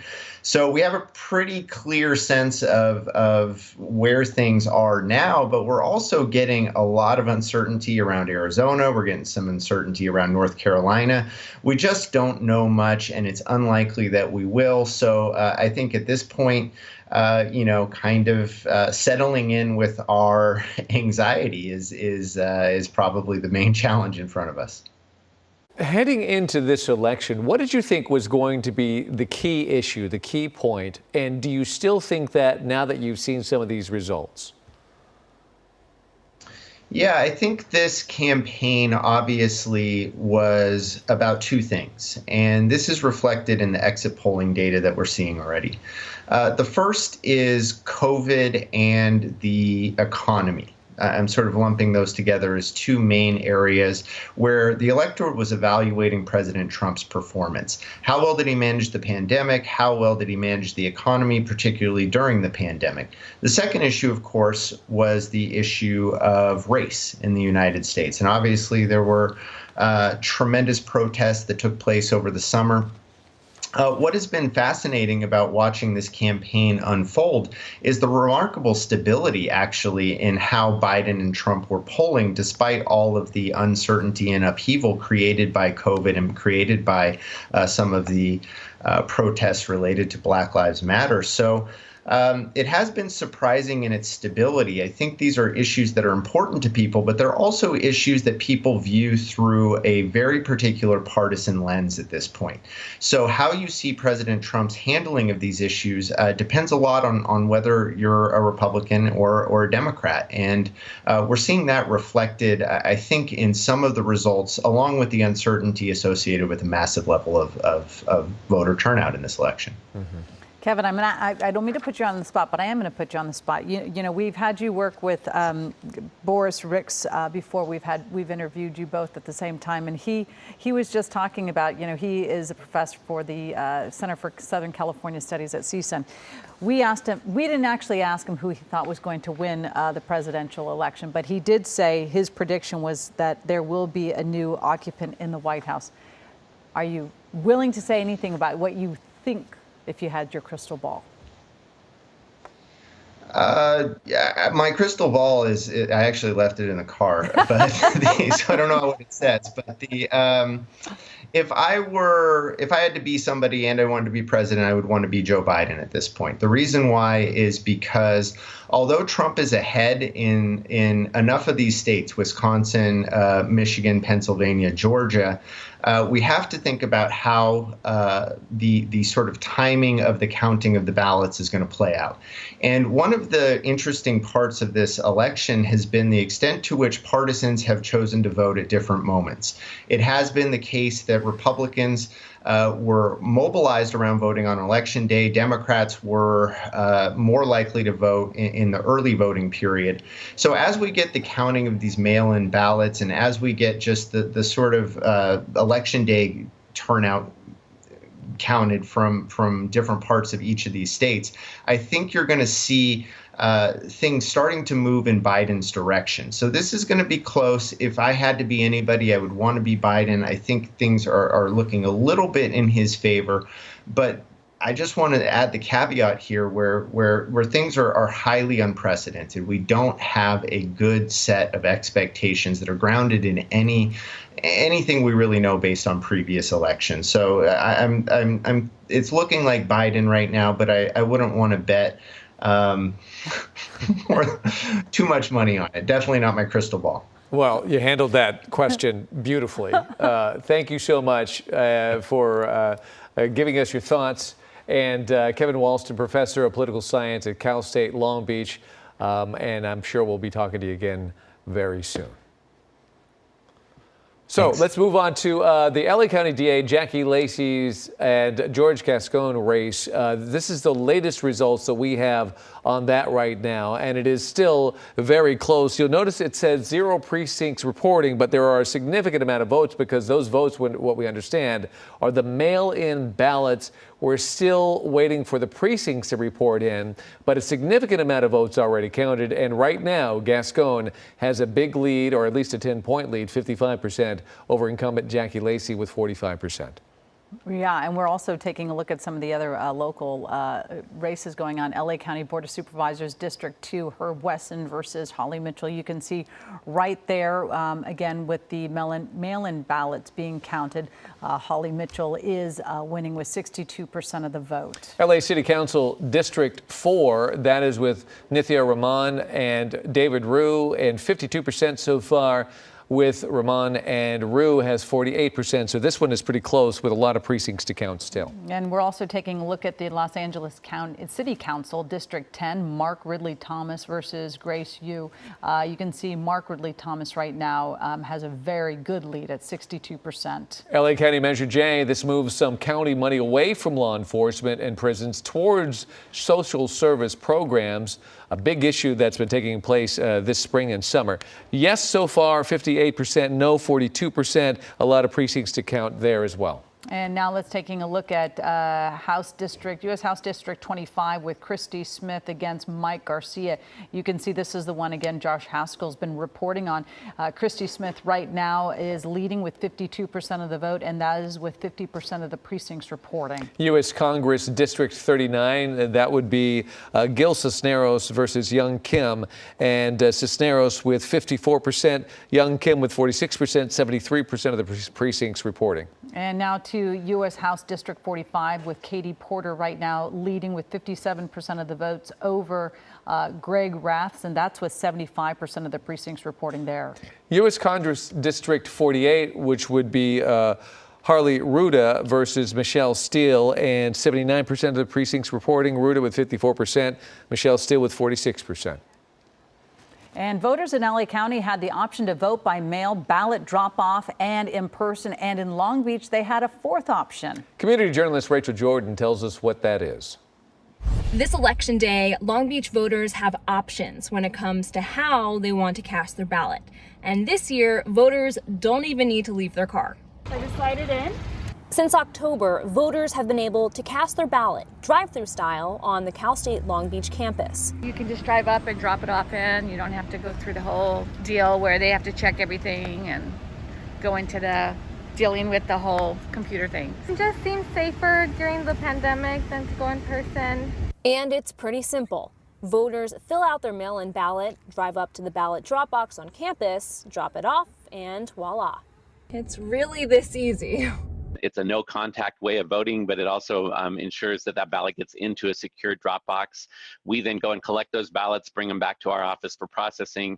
This drop box is one of 400 across LA County, but for some, the drop box is just as good as a trip to the polls. This is my first time voting ever, yeah. So basically, I wanted to vote because how the last 4 years has been, I want to make a change. Voters will be able to track their mail-in ballot on the California Secretary of State's website. In Long Beach, Rachel Jordan, ABC7 Eyewitness News. A pair of pop-up vote centers added in Huntington Park, a big help on Election Day. LA County added 2 mobile stations after Huntington Park officials made a desperate plea for more vote centers. City leaders said some voters had to wait in line for hours to vote in the March primary. They say residents are grateful to have additional places to cast their ballots. They're very glad that we did because they didn't have any closest one, right? They either had to come, the individuals that live in the west side of the city would have to come all the way here or find somewhere even closer, maybe somewhere in LA where they can go and vote. And now we have these 2 voting stations that really are providing the opportunity for people to really come out and vote. Huntington Park had 4 voting locations. Well, thank you for joining us. Our coverage will continue in just a few minutes on ABC7, ABC7.com, and streaming on the ABC7 Los Angeles app and Hulu Live. And as we head to 11 o'clock, let's take another look at the results from races across our area.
Live from ABC7, this is your voice, your vote. The 2020 general election. One of the most consequential elections of our lifetime, but there will be no red landslide or big blue wave tonight. We knew this was going to go wrong. Winning is easy. Losing is never easy. The swing state margins razor thin and too close to call a winner. Now, after months of battling COVID, economic downturns, and lockdowns, months of fighting for social justice, America and Southern California have spoken. It's your voice, your vote. It's election night in America. And from the biggest national races to the local races impacting your neighborhood, we are tracking it all. Let's begin with a race for president. As expected, Joe Biden, the projected winner here in California over President Trump. But that is just California, and the race for president still very much up in the air right now. Meanwhile, we have numbers starting to come in for our local races and ballot measures. We have our team of reporters spread out across the area. Let's speak with Eyewitness News reporter Veronica Miracle live in Downey at LA County's vote counting building. Veronica. Well, Mark and Ellen, as promised, you can see the very busy workers right next to me here. They are quickly tabulating all of the ballots from LA County. The first round of results that we saw were those mail-in ballots that were received and verified prior to Election Day, and that brought the total to about 2.4 million ballots reporting. The second round of ballots counted were those that were cast on vote centers during early voting, so anyone who voted before today, and that brought the count to about 2.9 million votes. So now what we're looking at are the ballots from today that are being counted. The registrar's office tweeting that there's going to be a bit of a time gap because they are still waiting for some of those vote centers to complete their closing, to get everything in boxes and over here. Of course, the LA County Sheriff's deputies are transporting them. And earlier today, LA County Registrar Dean Logan talked about how exceptional the voter turnout is this year. We have had about 215,000 voters show up and vote in person today. That brings us, with the early voting ballots and the vote by mail ballots, to a little over 60% voter turnout. And those ballots hand-delivered by LA County Sheriff's deputies. They're either airlifted or driven here to ensure that nothing happens to those ballots. And then they are brought here to this very secure location that is not only fenced, but it has multiple layers of securities. Now, you're looking at workers once again live. You're going to be seeing them here all night working to get all of the ballots counted here in LA County.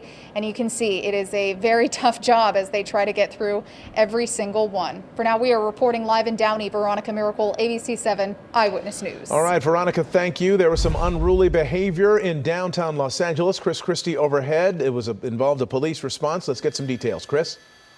That's right, Mark. LAPD finally bringing this to an end after cornering dozens of demonstrators who have finally ended up here along Washington Boulevard and Hope Street, arresting one after another. These are people who splintered off of a protest that started earlier this evening near the Staples Center. We have some video that we shot earlier. There were antagonists in this group of people at one point, prompting a response from LAPD. Several people taken into custody up there. They then marched down Grand towards the 10 freeway, and that's when the unlawful assembly order was given. They refused to disperse, and like I said, back out live now, many of them taken into custody. Reporting live from Air 7 HD, I'm Chris Christie, ABC7 Eyewitness News. Chris, thank you. One of the most hotly contested local races is the contest for LA County District Attorney. That race pits incumbent DA Jackie Lacy and challenger George Gascon. Now here's a look at some of the latest vote totals.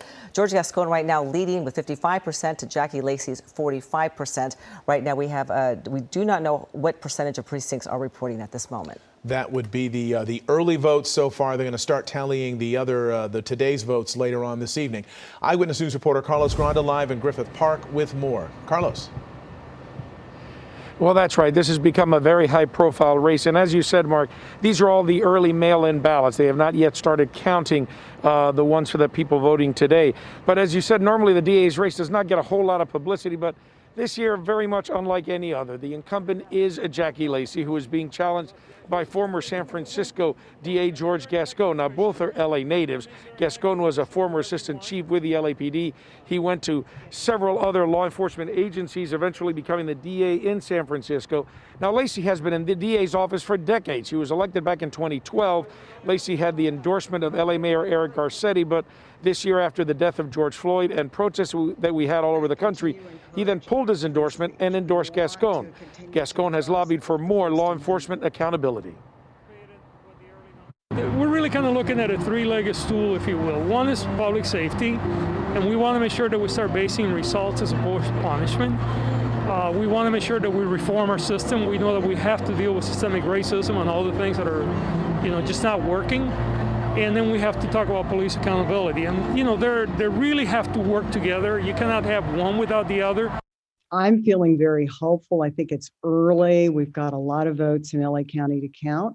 And I expect those numbers to change in my favor as we get down to counting more votes. And this was expected to be a very tight race, and as we've seen, it is so far. We might not know the results of this for several days.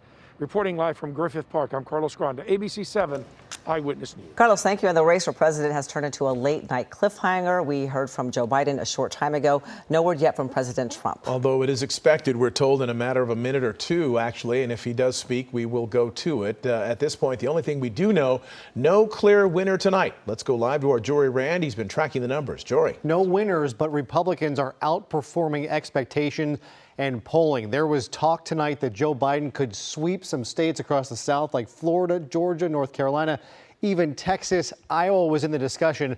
That has not happened. The only thing that Joe Biden has flipped from 4 years ago is a single electoral college vote in Nebraska. The second congressional district has gone to Joe Biden. That has been called. Things are looking good for Joe Biden in certain areas like Nebraska. We'll show you what happened 4 years ago, and this is Hillary Clinton's map from 4 years ago. 232 electoral college votes. We get that one electoral college vote in Nebraska. We're at 233. Arizona looking good. Nevada has not been called for Joe Biden. It is looking like it might be, but we shall see. If Joe Biden can take Wisconsin, that would put him to 254, and Michigan would put him over the top. That's without Pennsylvania. You put Pennsylvania in there, you can take away Michigan, you can take away Wisconsin. We're also tonight talking about Georgia. A big chunk of votes just came in around Atlanta. It cut President Trump's lead from about 300,000 down to just over 100,000, with a lot of votes still to come in Fulton County. That is another Atlanta county. There are still quite a few votes left to tally in those two counties, DeKalb and Fulton County. If Joe Biden can pull out enough of those, Joe Biden could be taking Georgia. That's a state that has only gone Democratic a handful of times, once or twice since Jimmy Carter was president in 1976. It would be a big get for Joe Biden, but so far it is undecided. Pennsylvania, Michigan, Wisconsin remains the easiest way for Joe Biden to do this. We won't find out any of those states until tomorrow. In Pittsburgh and Pennsylvania, they have stopped the counting for the night. That's the same in Philadelphia. We saw Veronica Miracle earlier, guys, talking about how they're going to be counting votes all night here in LA County. That is not happening in these three states. We won't find out until tomorrow at the earliest. The vote counting could go on for days, and that means we might not know who our next president is for days. They're not counting through the night, They even are not. though They have they're that called important? it off. They're flattening ballots to feed them into the machine tomorrow, but they're not putting them into tonight. Wow. Okay, well, they got to get their rest. I guess. Jory, thank you. As Jory just showed us, the battleground states are certainly living up to their reputations tonight. Short time ago, Vice President Joe Biden urged his supporters to keep the faith. Reporter Dion Glim joins us now from Wilmington, Delaware, with more on Biden's message tonight. Dion? Mark and Ellen, I have to admit, at first this seemed like a very subdued watch party here in Wilmington, Delaware. However, as soon as the clock struck 9:30, Joe Biden and his wife Jill made their way to the venue. The crowd then erupted. Now, we saw his motorcade make its way to the Westin Hotel, which is right behind the stage here, and the crowd just erupted in cheers. This was also a message of optimism from Biden, that the night is young, a message that resonated with his supporters at this socially distanced drive-in watch party. We knew this was going to go long. But who knew we're going to go into maybe tomorrow morning, maybe even longer. But look, we feel good about where we are. We really do. I'm here to tell you tonight, we believe we're on track to win this election.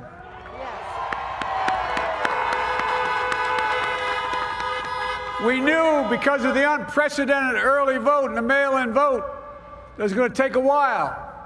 We're going to have to be patient. No, I'm not nervous because it's still projections and it's still not 100% of the vote. So I'm keeping the faith all the way to the end. Maintain some optimism. It's fun. It's a good energy here. Yeah, keeping the faith, waiting for all the votes to come in. Looking ahead to tomorrow, Biden did mention that his running mate Kamala Harris would be speaking at some point. Live in Wilmington tonight, I'm Dion Lim, ABC7 Eyewitness News. Dion, thank you very much.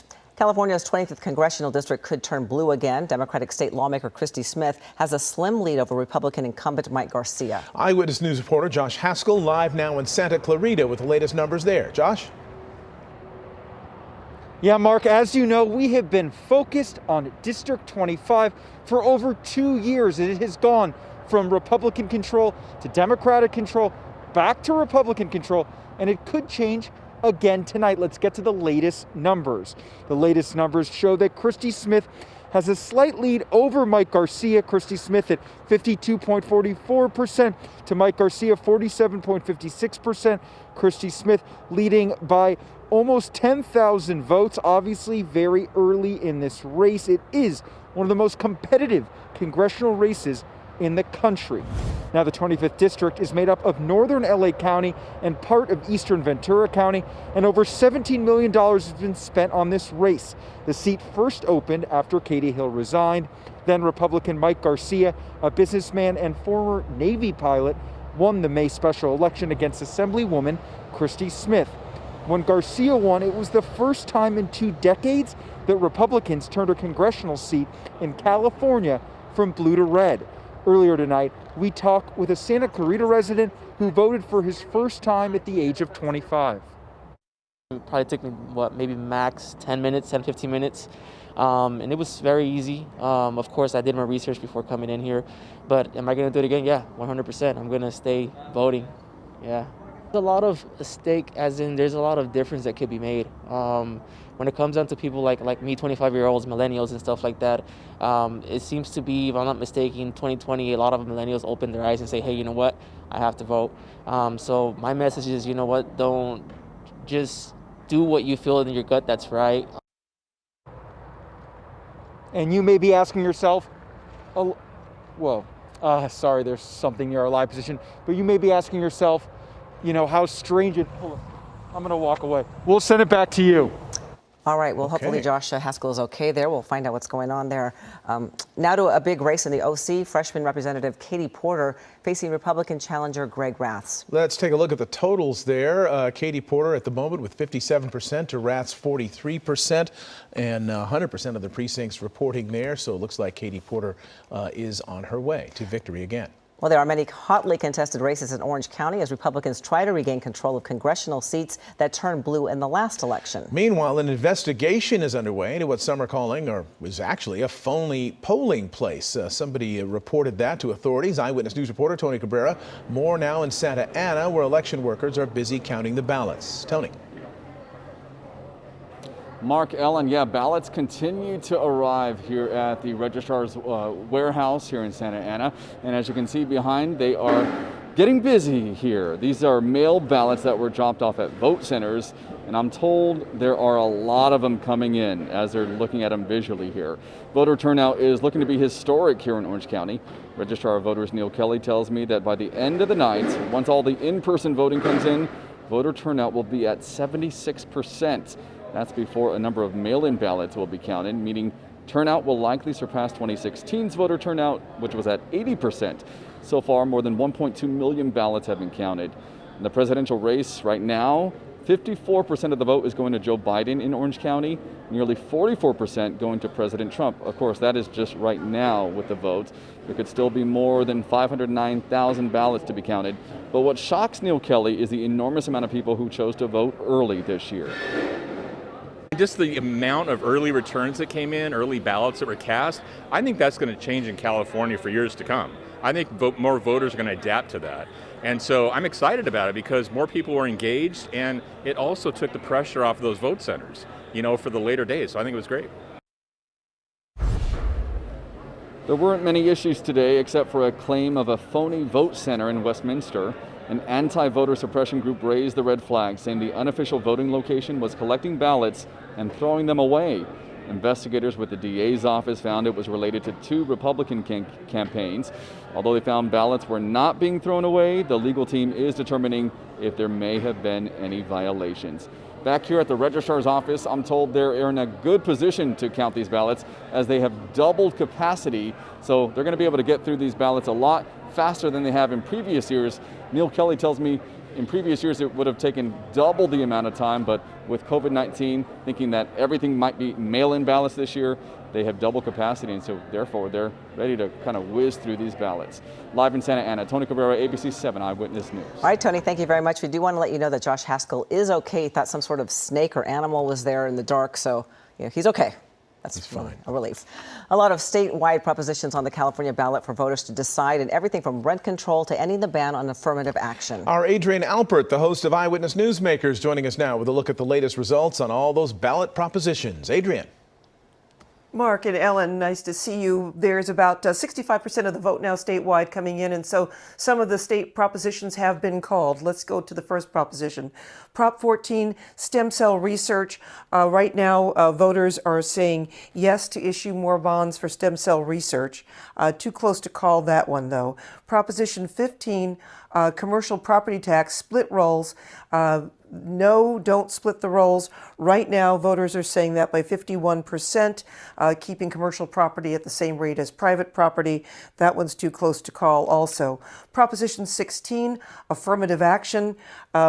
Voters didn't want it 25 years ago, and once again, it looks like they're rejecting it, but that one hasn't been called either. Proposition 17, this one has been called Proposition 17, which restores felon parolees' vote. That has passed, allowing parolees to vote. Proposition 18, which calls for primary voting for 17-year-olds. Right now, it hasn't been called, but that is 54% right now saying no. Proposition 19, property tax transfers. This one kind of a surprise that right now voters are saying yes. There could be some movement in property taxes. Does change the way property tax is inherited, but that is 52% voters saying yes. Proposition 20, which called for stricter parole for sentencing laws, that looks like that has failed. That was a repudiation of Propositions 47 and 57 to get prisoners out of some prisons because of overcrowding, and it looks like right now it will stay the way it is. Proposition 21, which calls for more local government rent control, that too has been called. It fails. Voters did not want to expand rent controls. Proposition 22, app-based drivers being considered private contractors. Right now, they haven't called it, but the yes vote on that is 58%. I don't know why they haven't called that one. Looks pretty much a lock for that measure. And that was, of course, again, the most expensive ballot proposition campaign in state history. Proposition 23, putting new requirements on kidney dialysis clinics, that has been called. Proposition 23 fails. It will not enact new regulations. Regulations will stay as they are. Proposition 24, which is for consumer privacy laws, 56% saying yes to that. They haven't called it, but it looks like that's a go. And Proposition 25, which was to replace cash bail with the honor system and assessments. Right now, voters are saying no. They haven't called it, but it's 55%, and that looks like that's going to also fail. That's the propositions right now. The night still may be young for some of those propositions, but we'll take it back to you in the studio. Okay. Adrian Alpert, thank you. We are expecting President Trump to speak at any moment, and when he does, we'll bring it to you. Stay with us. Our team coverage will continue.